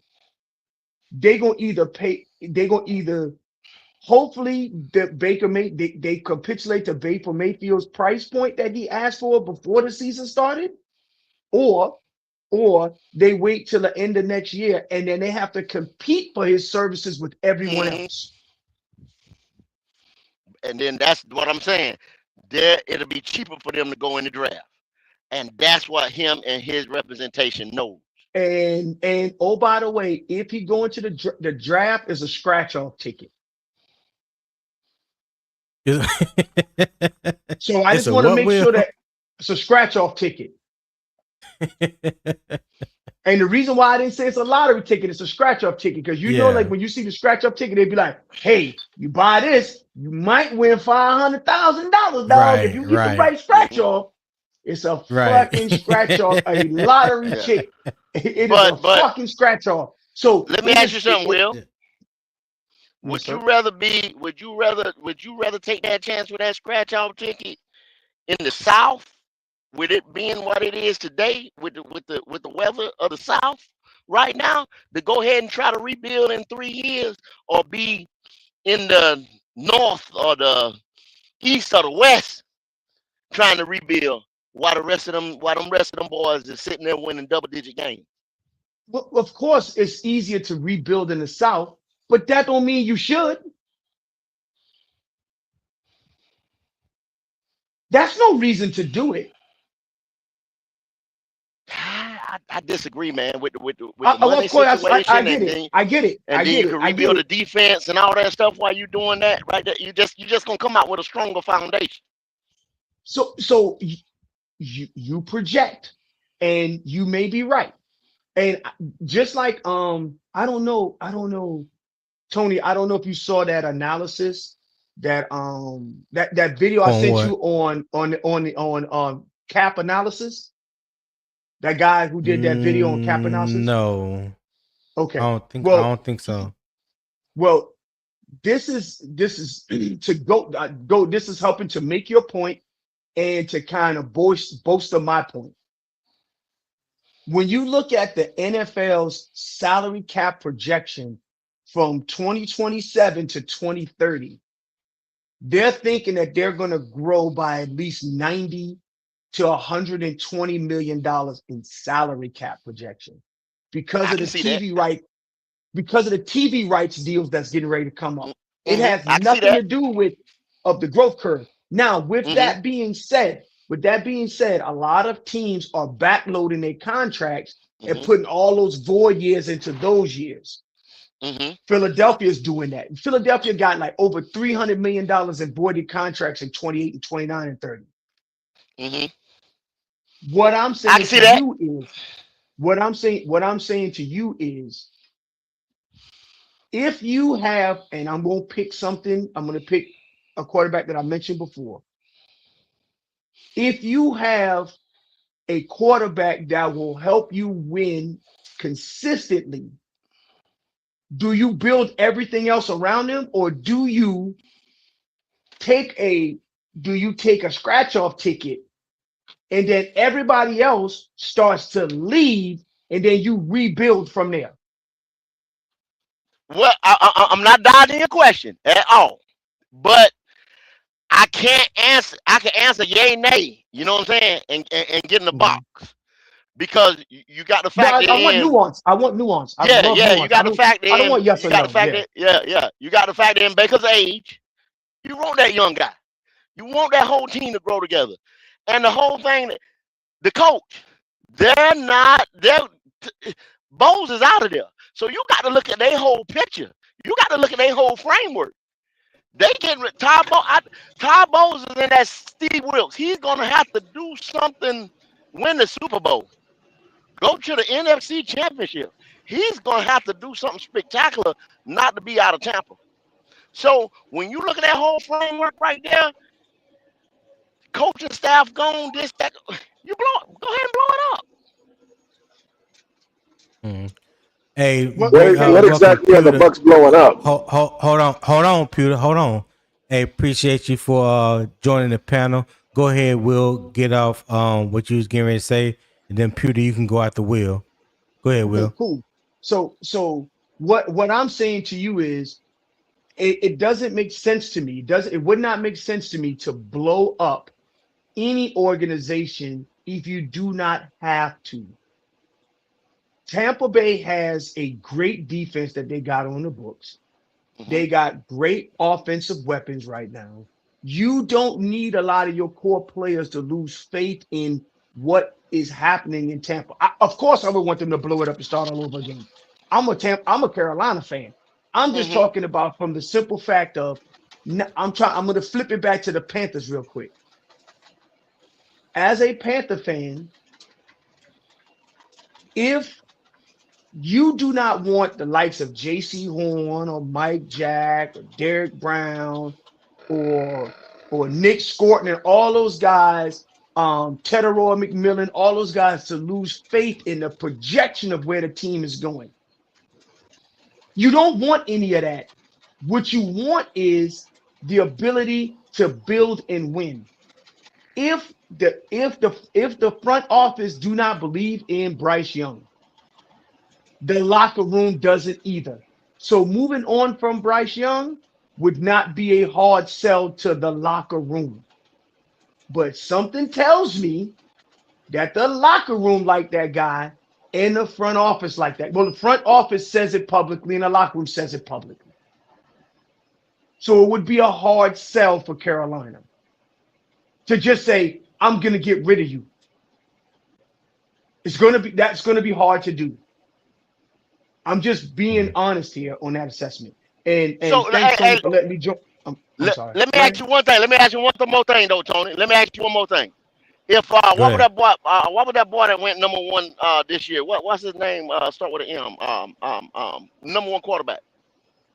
Oh, Mendoza? went to the Raiders. Mendoza. Yeah, Let's say Mendoza was out there racing like Jalen Carter was. You know what I'm saying? And he failed. Mm-hmm. And he was on the board when we picked. Y'all think we'd still pick Monroe Freeland? I think Yes, so. absolutely. I think we'd still pick. Okay. Yeah. Yeah. I just asked that question to some people. I've asked that question to some people in private. Yeah. You know what I'm saying? And Yeah. it's been different. And the only reason I'm saying that it has nothing to do with Bryce. It has everything to do with we needed a left tackle because Icky was down at the time. You had Stone Forsythe, and then you signed Rasheed Walker. Now everybody said that was a steal that we got Rasheed Walker for. I didn't go back and watch much tape of him playing at Green Bay, so I can't honestly say what he is or what he isn't at left tackle. But the other injuries on the offensive line, I just felt like the left tackle was needed because I'm not sold on Icky playing left tackle. So when he comes back, I don't think he'll be coming back to play left tackle if he even comes back to Carolina at all. So yeah, I was definitely on the left tackle position in the second round. I was hoping we got a linebacker. And then also Pewter, Tony to add to that, Taylor Moton is in the twilight of his career. You're not gonna pay Taylor Moton no $25 million to come back. Right, and I think he's like $28 million dead cap this year. If I remember. But Pewter, what's going on, man? Talk to me. What's going on? So I don't know exactly the question, but I know you're talking about quarterbacks and like contracts and stuff like that. And I seen that you talked about Jalen Hurts and how people talk about Jalen Hurts different than other quarterbacks, and he's been to the Super Bowl twice. And I think that that has to do with the contracts and everything, the way the league looks at quarterbacks, because it is a team sport. But unfortunately, everybody, like all the quarterbacks, even though they're all quarterbacks, not all quarterbacks' roles on the team are the same. Some people got um, way more responsibilities than others. Jalen, people look at Jalen Hurts the way they look at him because they feel like he pretty much doesn't have much responsibilities. The O line carries a lot, the defense carries a lot, the run game carries a lot, and he does his job. Don't get it twisted. He does his job, especially when the run game's not working and they look at him to do his job. He does his job, but he doesn't have to do his job as much as other quarterbacks, like they would say a Josh Allen, who pretty much carries the team all the time, or a Lamar Jackson, who people say carries the team all the time. So that's the difference, and I think that a lot of these quarterbacks get paid because of that situation. Like, for instance, Baker Mayfield. We don't want to pay him because we don't feel like he feels like he should be paid like Josh Allen and these other guys. But we feel like you don't have that same responsibility that Josh Allen has. Right. A lot of the NFL has fell into this rhythm of paying the guy just because he's the next guy. This is why Dolphins paid Tua. This is why some of these, Trevor Lawrence got paid. Now, Trevor Lawrence, I feel, is a little bit both. I feel like they kind of believe in him a little bit still, and they paid him just out of good faith.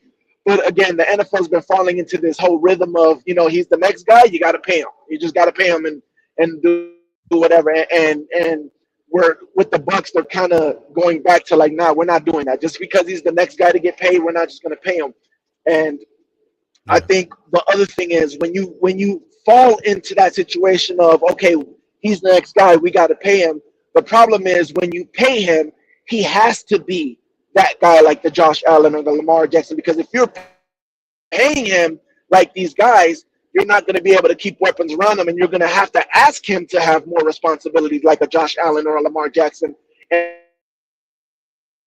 getting in trouble because they're forced to pay him because he's the next guy, but now he's forced to have those responsibilities. And I think what a lot of Panther fans go and people are worried about is, well, if we pay Bryce, we're going to have to, some of the stuff that we have that's for Bryce on this team is going to get taken away, and we're not going to be able to look the way we look. Well, you're exactly right because of what you just said. What you just said, see, you answered what you just said at the end.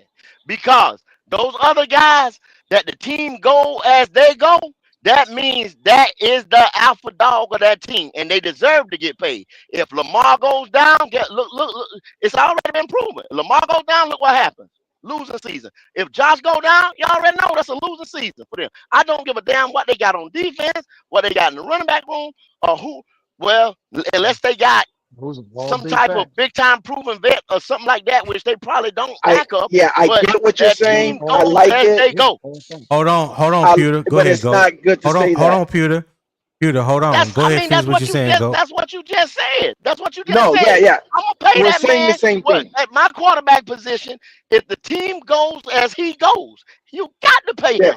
But Bryce Young, this team does well. I don't. How can I go? Well, I back myself into a corner walk into it because we don't have you motherfucker. Y'all motherfucker.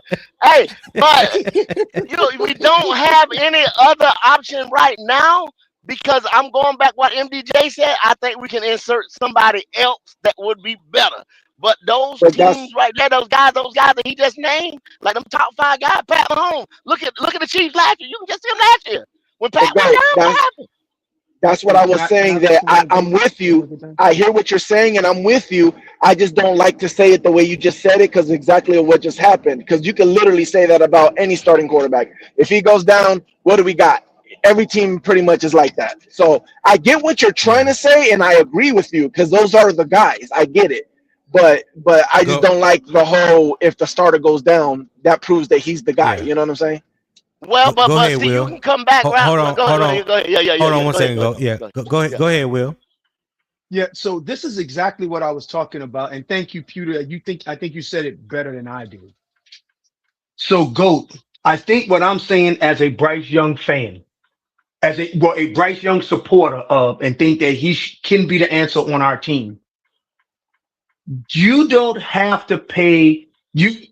If I'm Brandt Tilis, I'm going to say, in order for us to build a complete team, Bryce Young and Bryce Young's camp, the number is X. I've done my analysis based off of what we believe you're going to be able to do, where we project your ceiling will be, where we project you're going, where we project our team is going. The number is X, not a Tua Tagovailoa. Hey, the market price is 53 million, so the number is 53 million. Does that make sense? Yeah, I Yeah, understand. I total. understand Yeah, what you're yeah, yeah. saying. Total sense. Total Yeah, sense. Right. So that's right. what I would hope that we would do as a Panther organization. Now, and Tony, I'll send that link to you. It's about a 30-minute watch.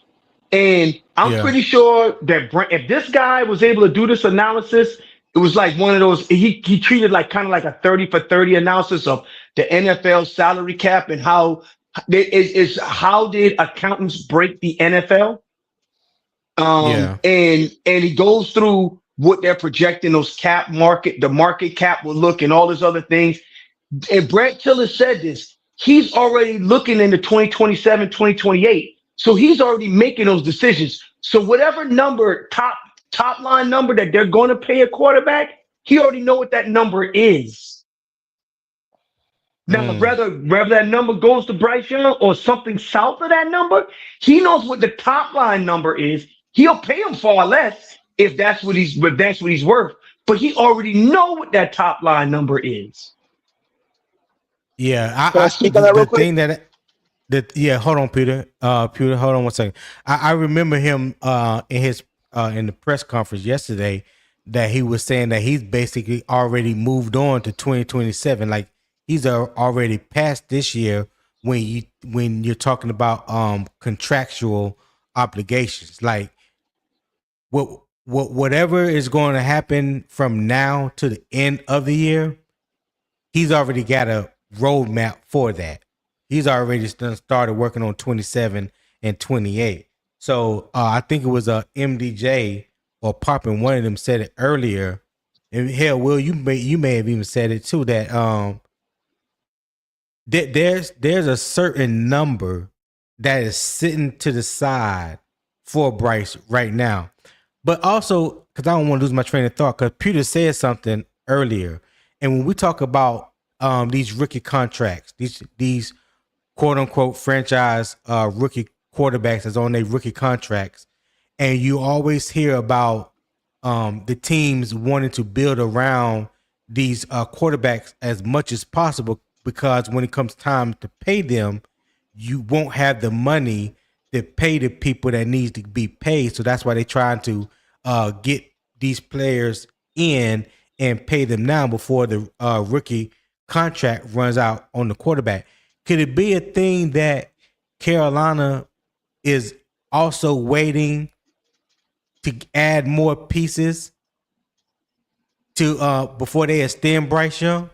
Do you think they feel like they may be at that place where they can say, okay, we got everything else we need right now. Okay, now let's go pay Bryce Young.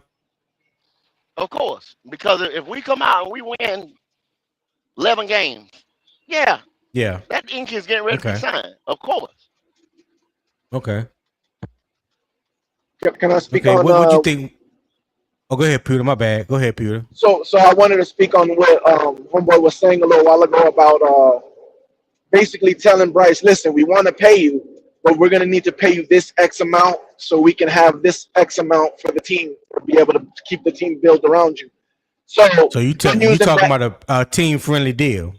right. So the good news and bad news, right? The bad news, that's not what the NFL is right now. Right now, the NFL is, okay, do you believe he's your franchise quarterback? All right, pay him like he's your franchise quarterback. That's where we're at right now as the NFL.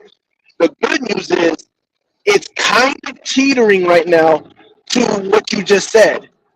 We seen that with Sam Darnold, right? The Bucks are trying to set that precedent with Baker right now, which is like, listen, you can be our quarterback, but it's going to be at this amount of money, so we can still build with this amount of money. They're trying to. The NFL is slowly trying to turn into that.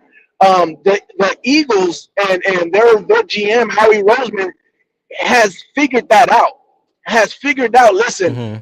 it's better to pay our team and keep a cheap quarterback than to pay our quarterback and try to make a team around the quarterback. It's way easier.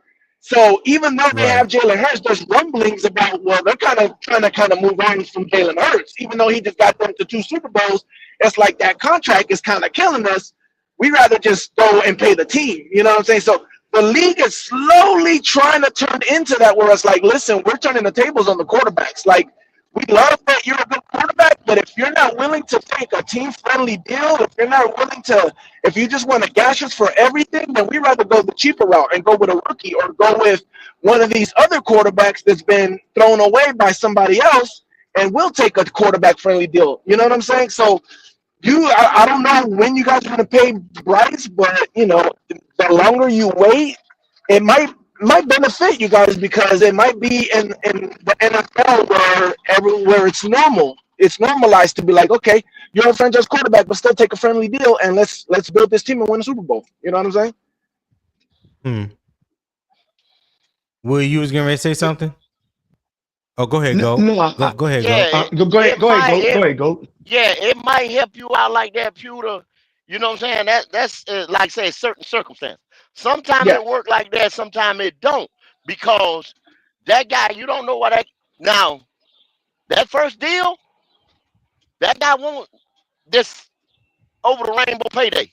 Everybody wants that over the rainbow because they don't know when they're gonna get it. Especially, and the biggest thing we all know is the guaranteed money, because True. they don't know. Hey, I go out there and blow my knee out. I can go out there and do this, do that.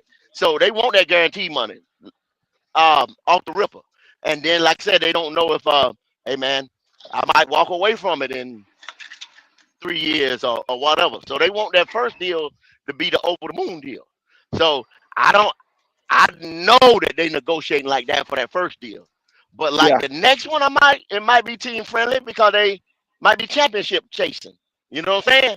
And they see, hey, we building something special here. Like I say all the time on my show, Derek Brown. Derek Brown is always, I'm on Instagram with him and things like that. He's always showing them kids, you know what I'm saying? His old lady, building a life. Yeah. He don't want to move them. He don't want to move. He got 4 kids since he been here. He had 1 when he came here. He got 3 more. They building a lot. They set in. I'm talking about they in preschool. You understand what I'm saying?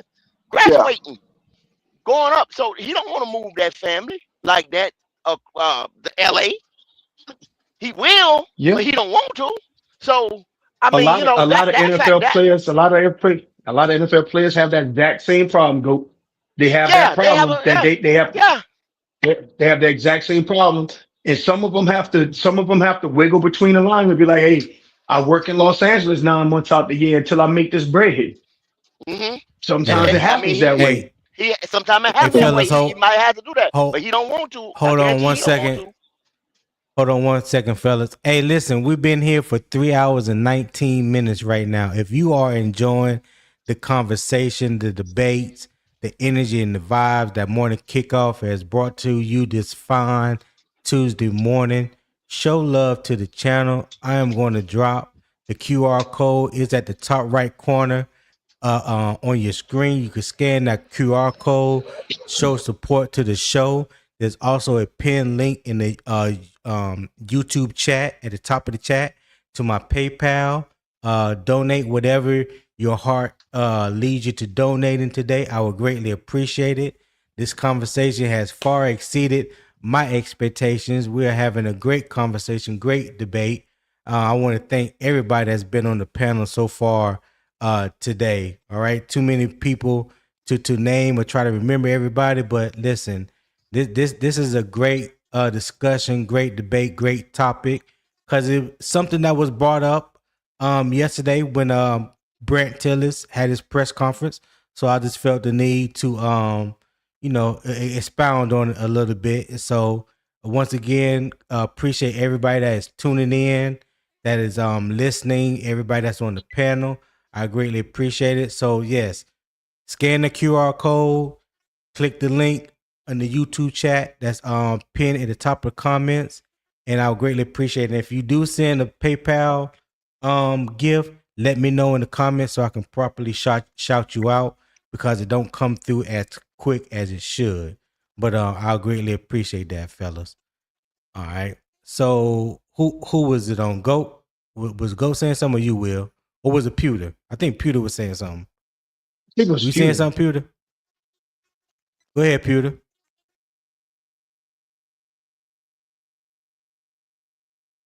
All right. I guess. Oh, I don't know where he went. Okay. Well, go ahead. Go. I think you was about to say something too, when you. No, all I was just making that point about Derek Brown and his family, and now that he got his $100 million deal, he'll probably take, well, he actually did, because he put some money on the back end. You know what I'm saying? He restructured. Yeah. So, and that's the reason why he restructured. I mean, he got a family, and he don't want to uproot his family. So, that's a factor. I mean, it just got a lot of things that be like, oh man, this guy gonna do this, and this guy should take a team friendly deal, and whatever. It depends on what he got going on in his front door, what they doing behind the scenes back in the organization.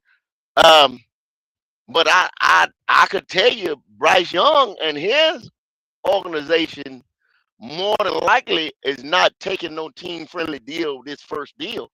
They might restructure after a while, but y'all got to think. He got paid. He done got his fifth year option. He done got his rookie money here. Don't cry for him.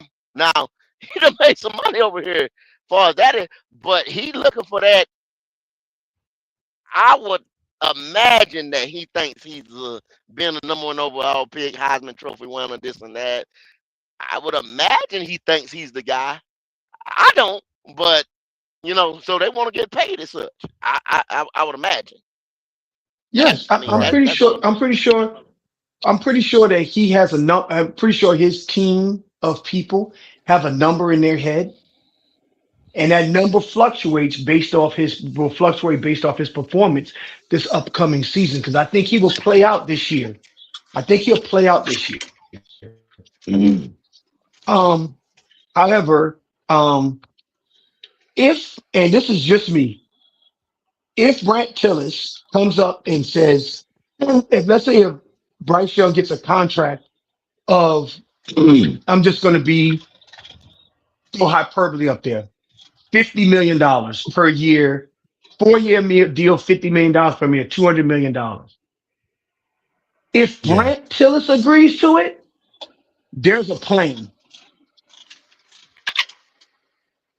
I truly believe that. Okay. Whether we believe he's worth 36 or not, Brandt Tilis, Dan Morgan, and David Tepper believes that is right. And based off of that, there's a plan to continue the trajectory that they have going today. Okay. Peter, what you got, Peter? I just got back. I didn't hear anything. I just got back. Oh, okay. All right. Well, let me ask you guys this question, and go. I'm teeing this up just for you. So, the last game of the season that we saw Bryce playing was in the divisional round against the Rams. What was your expectation before the game, and what did you think of his performance after the game? I told everybody, like I told the first game, that was his ceiling. I think that those two Rams games were Bryce Young's ceiling. He played his highest level of ball that he has played in the NFL, or his highest level of ball that he will play in the NFL. It was a team effort. That defense, that zone scheme defense, Matt Stafford, both games. Matt Stafford was having trouble. I say it all the time. It was a chess against Evero and McVay, a chess match. They know each other well. They was on staff together. The defensive secondary of the Rams, y'all seen the game. Y'all know we picked on those lesser players as they should. But I think that was not a signature breakout game. I just thought we matched up against them very well, and that was his ceiling. And once again, he doesn't do it on a consistent basis, because just like the first game, when you came back to the next game, I think it was against the Saints, the drop off. It went from the Saints to the Falcons to the 49ers. Yeah. Yeah, I know the you're talking drop about. off. You see what I'm saying? We Yeah. drop. I believe you would agree, Tony. We don't agree on a lot, but the drop off. You understand what I'm saying? So, if anything, what I don't like about it is the consistency, man. The consistency, and then his ineptness, stuff that he would never have. You know what I'm saying? Things that he would never be able to do. So that's why you don't get the consistency in play over and over again. And That's all. What you got, Will? so do you believe, Brent? Do you believe, this is for a question for the group. Do you believe Brandt Tilis lied when he said that we have not seen Bryce Young's ceiling? I think that's podium talk. You know what I say about podium talk, though, Yeah, Will. okay. No. Yeah, he can't go I up there and said, shit on the so the man. answer is, so the answer is Brandt Tilis believes that he's seen Bryce Young's ceiling. Because I'm Okay. walking you into a conversation. So you're saying that Brandt Tilis believes that he's seen Bryce Young's ceiling, right? Because you said it's podium talk, so it's just bullshit. So he don't actually believe that, right? That he says that he hasn't seen Bryce Young ceiling. He says I think we do not know. Okay, so I'm sorry, go what his ahead. ceiling is. I think it's just podium talk. What Brent said, because Brent has said some other stuff, and I took it as, well shit, they ain't gonna do that. Brent just said that, and then Brent will come back. Brent will say something else, and then Brent will say something else, and all of them do that. So I take what they say up there in that podium, in front of them, in front of them reporters, with a grain of salt. If that Okay, answers your question. so with that being said, Brandt Tilis should already have a contract in front of him and said, "This is all we're gonna give you." There should be no more negotiation. Based off Well, what they you just already. said, no. I'm just saying. I'm not. I know you said he keeping his conversations with the team private. Yeah. The team's conversation, negotiation with the player's agent. That's a private conversation. Mm-hmm. So what you just said and what you believe, Brandt Tilis has already slid that number in front of them, and that number ain't gonna change regardless of how Bryce Young play next season, right? Because his ceiling is where it is. We should not see anything more from Bryce than we've already seen. Okay, but He what if should the throw ball for bounce? What if no, the no, no, defense? no, What no, if the defense? don't tell me nothing about the ball, but I'm talking about Bryce No. Young. I'm talking Well, about okay, Bryce Young. Bryce Young should throw for okay. 3,000 yards. Uh huh. 3,000 yards. Right. Uh huh. All right. He should Go throw. ahead. No, finish your thought, Will. Then go ahead. He should throw for 3,000 yards, 24 touchdowns or 25 touchdowns, 12 interceptions. That's his ceiling. I'm not talking game for game or none of that. He's reached his ceiling. So we shouldn't see anything different next year. Nothing. So With that if being that's said, it, so with that, no, this is my question. So the number that we got in front of him right now should be the number, and that's it. There's no negotiation. if that's the case, you're exactly right. If he turns in you the same paperwork that he had last year, that's the case, and they're moving on, That's because what that's I'm not getting at. good enough. You said you talking about paperwork or the same production? Go. The same production. That's what I mean. Same paperwork, same Okay. production, same production, That's same what I'm numbers, saying. same paperwork. Yeah. So in other words, hold on, Will. Hold on, Will. Okay. Let go finish. Go ahead, go. Yeah, I mean, why he just said the question that he just asked, I answered it. If he turns in that same the same production, same paperwork, that means they're gonna tell him, this is for what you've done, what you given us, this is it. Or we're moving on. Because if he does that, if he turns that in and you say you don't want to hear nothing about the defense, you don't want to hear nothing about that, that's not good enough. We're going to be somewhere at 8 with this number 1 schedule and the teams that we're facing right now. If he gives you those type of numbers right there that he gave you last year, we're going to be somewhere between 8 and 12. Now and we're taking a quarterback. the reason why I pointed that out to you, the reason why I pointed that out to you, go for you to say exactly that, because Yeah, I believe in that. I believe that I wholeheartedly. know I know you believe that. Now, what you're gonna have to freely admit later is that that ain't happening. He's not. That is not his ceiling. Bryce Young's 3,100 yards last year isn't his ceiling. So that's the reason why, if you are in negotiation, you never say that. Brandt Tilis would never say that we've seen a ceiling. Privately to his agent, he would never say that. You know why? Because as soon as Bryce Young does better, they are going to beat the shit out of you at the Yeah. negotiating table. Yeah, he's setting them up. Yeah. You set Yeah.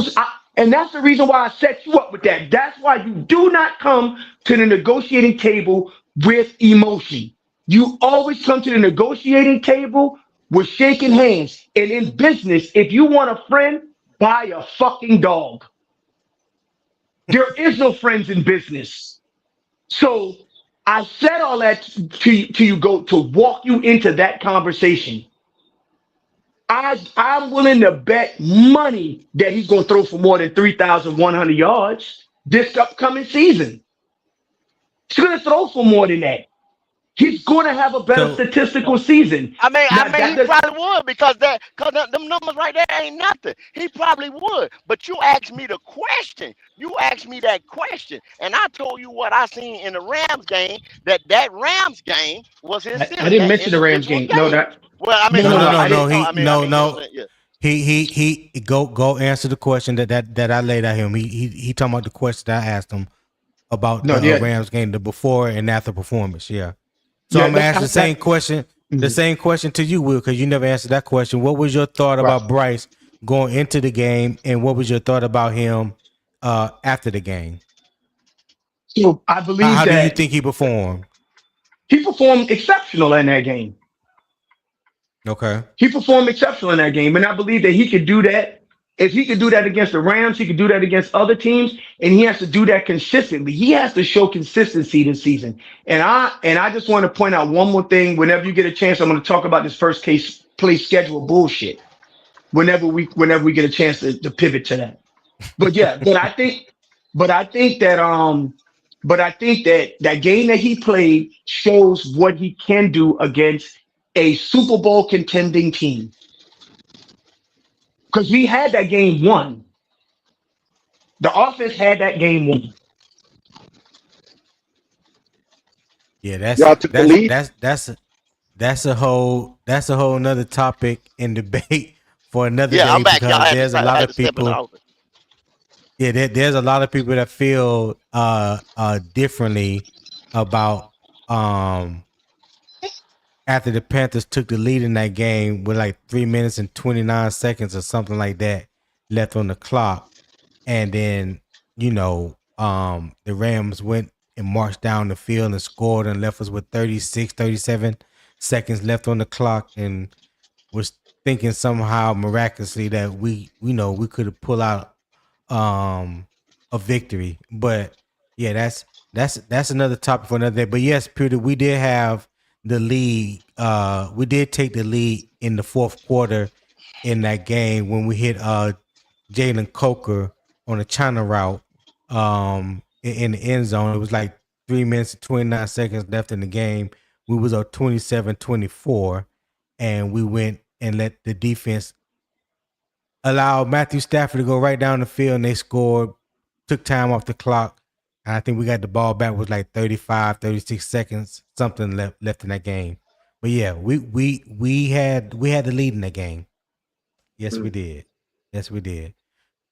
So, did you watch that game, Pewter? Nah, I didn't watch. I was pissed. I didn't watch no playoff games. I was pissed that year. I ain't gonna lie. Rightfully so. Rightfully so. I feel you. I feel you on that. Man, because I have gotten past like this conversation has been so. I listen. I did not think this conversation was gonna be this good. This debate was gonna be this good about Bryce.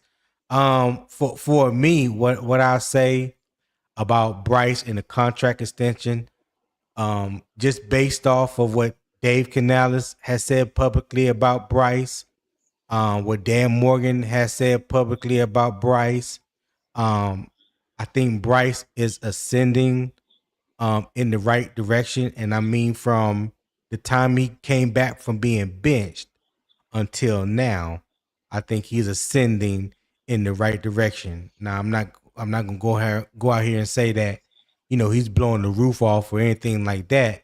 But I do think when you look at it in its totality, talk about his mental makeup, his confidence, like Goat and I agreed on earlier, there are some things that he needs to work on from a quarterback standpoint. But overall, I think it is kind of ascending for him. And I do think that Carolina will give Bryce the extension. I don't think it would be before this year. I think it would be at the end of the season. But anything can happen. I do believe that. Like Will said earlier, when you are presented with new evidence, that should help change your thought pattern, your thought process, when it comes to anything. New information, whether bad or good, helps change your thought process. So, like I said, anything can happen when it comes to that. What my other question? So just to get off Bryce for 1 second, let's just talk about the backups, the quality of backups that we have and that we're going to see Thursday in the Hall of Fame game, talking about Kenny Pickett and Haynes King. Now, you got some people I've heard I heard rumbling that they feel like Haynes King is going to do better than Kenny Pickett, and Kenny Pickett is already washed up, Pickett two gloves or whatever they call them. Do you what matters more Thursday? Kenny Pickett's QB2 floor or Haynes King developmental upside? And you can go first on that one. Kenny Pickett's QB 2-4 floor. Okay. Haynes King is I mean, he is what he is. He's QB 3 or 4, whatever. You know what I'm saying? If they bring somebody, because they brought what happened, man? I didn't keep up. I mean, that's another question. When he bought Kyle Trask in the other day, what ended up? They said they didn't sign him at that time because there was other injuries and things and positions on the team that needed to be filled, especially training camp right now. So Dave Canales did say at a press conference that right now it just wasn't a good time to make that signing. Yeah, see what I'm saying? So we're not worried about Haynes King right now. Not unless if Haynes King come out here and be like, whoa, you know what I'm saying? Then yeah. But right now it's more to me, Kenny's QB2 floor. Okay. Will, what you got? It's about Pickett's floor. Pickett's floor. If Bryce Young got to come out for if Bryce Young got to come out for a glass of water, Pickett needs to be able to pick up the offense and continue to move the ball down the field and be effective. For the until we get Bryce Young back in the game after Bryce Young had to tape his fingers or something like that. So I just want to make Haynes King, his developmental upside. You would want to be able to find somebody like that could be able to grow into the offense and be the backup, right? To be a serviceable backup. But I think that they value Kenny Pickett's experience over Haynes King's potential upside. So I think it's all about Pickett's floor and him operating the offense at NFL speed. Okay. All right, Pewter, what you got? What you think? The question is, what's the question again? What matters more Thursday, in the Hall of Fame game between the Panthers and the Cardinals? Is it Kenny Pickett's QB2 floor or Haynes King developmental upside? Technically, I would say Pickett, but in reality, it's kind of both. I always have a fantasy of that third string quarterback, that upside quarterback, surprising and being like, well, wait a minute, what do we got here? You know what I'm saying? I always have that fantasy. So when it comes to preseason, I'm always watching that upside quarterback. And so the reason why I say both is because Kenny Pickett, obviously, for this season, but for the potential future, who knows if you fall into your own Brock Purdy or something. You know what I'm saying? So you never know. But yeah, that's how I look at it. I feel you. I just know I watched enough games of Haynes King, and this wasn't even scouting him. Just watching him. He has a lot. He has a lot to work on to be an NFL caliber quarterback. Right. I mean, his mental makeup is strong. He's tough as nails. He's a run first quarterback, and I hesitate to say dual threat because he can't hurt you both ways. He can definitely hurt you with his legs, and that's what Georgia Tech used him for. But I just never seen or witnessed him hurt anybody with his passing. I don't think his style. He's not a big enough threat enough. Well. Absolutely, he don't deal in the pocket. He don't deal in the pocket. Yeah, his pocket presence is little to none. You get some pressure on him when he's back in the pocket. He will crumble. Yeah, he will fold. So I just said all that for the people like Charlie the Gamer who believe so vehemently in Haynes King that Haynes King will be the number 2 quarterback after Thursday is what he said. So yeah, I just really wanted to say that for Charlie, man. Yeah, I don't think that'll happen, my guy. Only reason he's lucky enough to make the team right now is because he is the 3rd quarterback. He will be the emergency quarterback, practice squad quarterback, unless Carolina choose to bring in somebody else. Here you go. Here you go.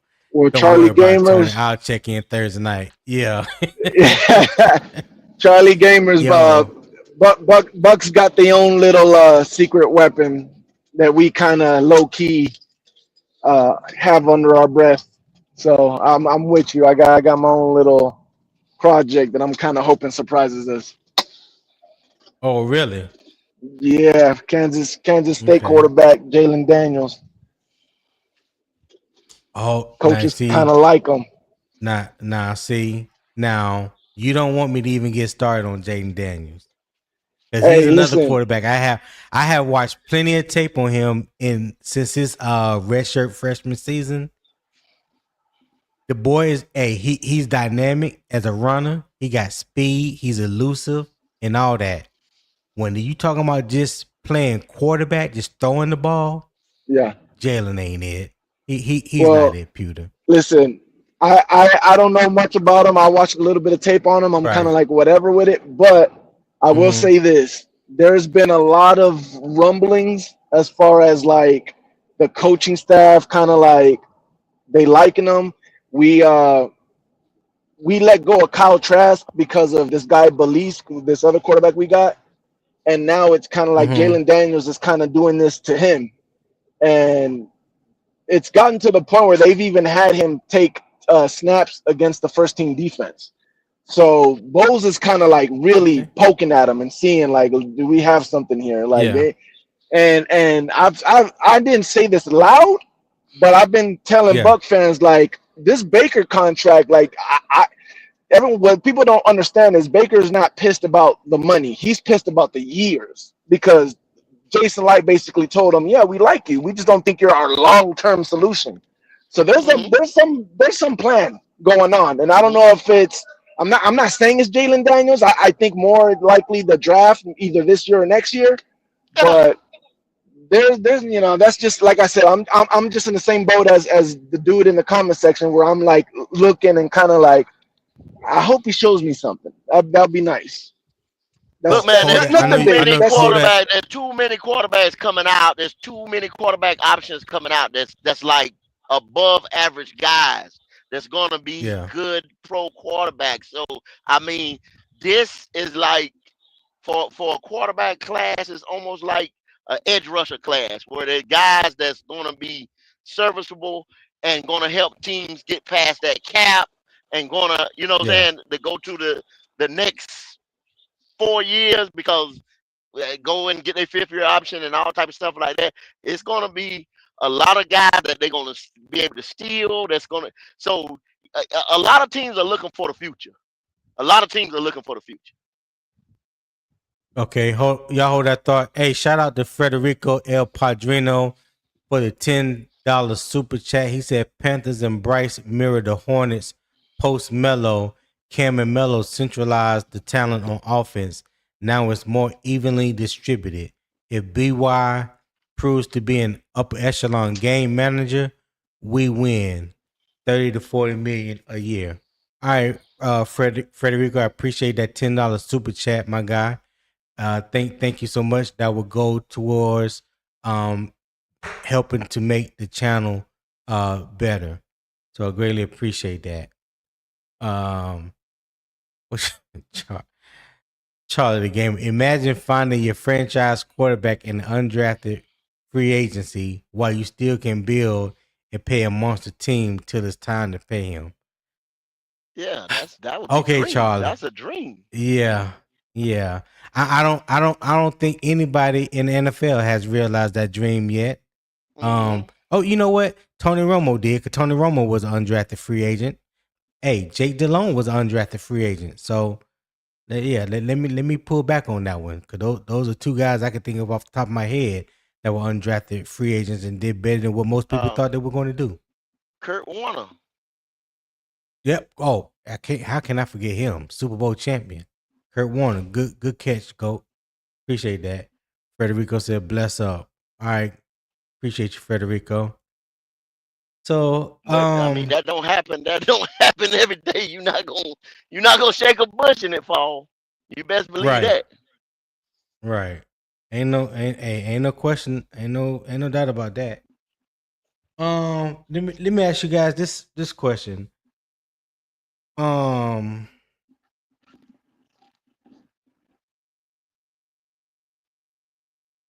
which quarterback mistake will concern you the most? Will you can go first on that one. I'm sorry, Tony. Swing around. My wife was asking me, so I was telling my wife something. So can you Oh, can okay. you work your way I back to got you. me? I Yeah. got you. I got you. I got you. Go ahead. What you said? Which quarterback mistake would? Yeah, what concern you the most? Uh, far as what though, Tony? Like, what you mean by that? I'm not, cause I don't believe I'm getting what you're putting down. Um, you're right, because I didn't. That wasn't a thorough enough question. Um, hmm,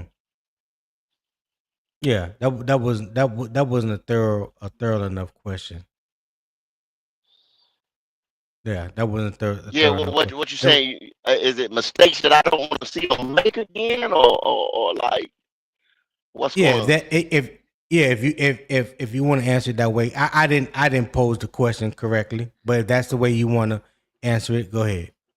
I mean, we not far as Thursday. We're not gonna see enough of Bryce Young to say, "Oh man, he doing this again," or he doing that. If he even plays, is he Right. supposed to Yeah, play? we're Is not he gonna see supposed to it. play Thursday? No, they We're they not gonna see it. no, they already Yeah, they already said the starters will not play Thursday. yeah. So all we gonna be doing is evaluating. You know what I'm saying? Practice squad guys and Mm-hmm. backups and stuff like that. So yeah, we just gonna be happy to see football again. That's pretty much it.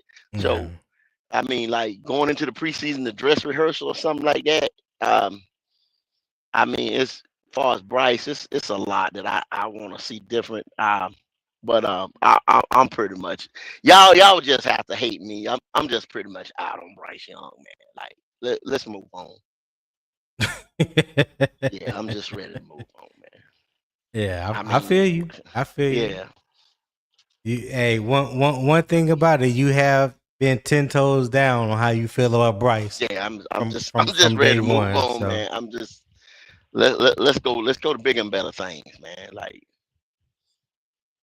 okay, I got you. I got you. But stick around because I want to holler at you, go. But we're getting ready to get up out of here. I appreciate everybody for joining today. Everybody tuning in. We had like almost like 110 people watching between two channels. Shout out to Pewter, Will, Go, MDJ, Poppin, Driver, Ray Shack, everybody that was on the panel there. I greatly appreciate it, you guys. So yeah, I'm gonna go ahead and give my closing statement. We're gonna get on up out of here. So Bryce Young has earned organizational belief, but the Panthers still have to decide when that belief should turn into a long-term financial commitment. Seattle will serve as a test of whether Carolina rebuild has truly matured, since the Seahawks represent the kind of physical, adaptable, and stable organizations the Panthers are trying to become. Thursday shifts the focus to a different evaluation entirely. Kenny Pickett needs to establish immediate backup stability, while Haynes King must show developmental discipline. The grading process cannot be limited to points or highlight plays. Instead, it has to focus on communication, decision making, response to pressure, and how each quarterback corrects mistakes. That is what separates a simple game result from meaningful football evidence. Hey, thank you guys for tuning in. I hope everyone enjoyed the show. If you did, share it with a friend or family member. And don't forget to hit that like and subscribe button on your way out. If you want even more content, consider becoming a member on my Patreon. Is getting ready to ramp up over there. That's where we're going to do more, have more deep dive football discussions where we're talking about scheme, technique, anything that has to do with football, because there's a lot more things I could do over there than I can through YouTube. But all the links to the social media is in the YouTube description. You can check it out. I greatly appreciate it. And until next time, everybody, keep pounding.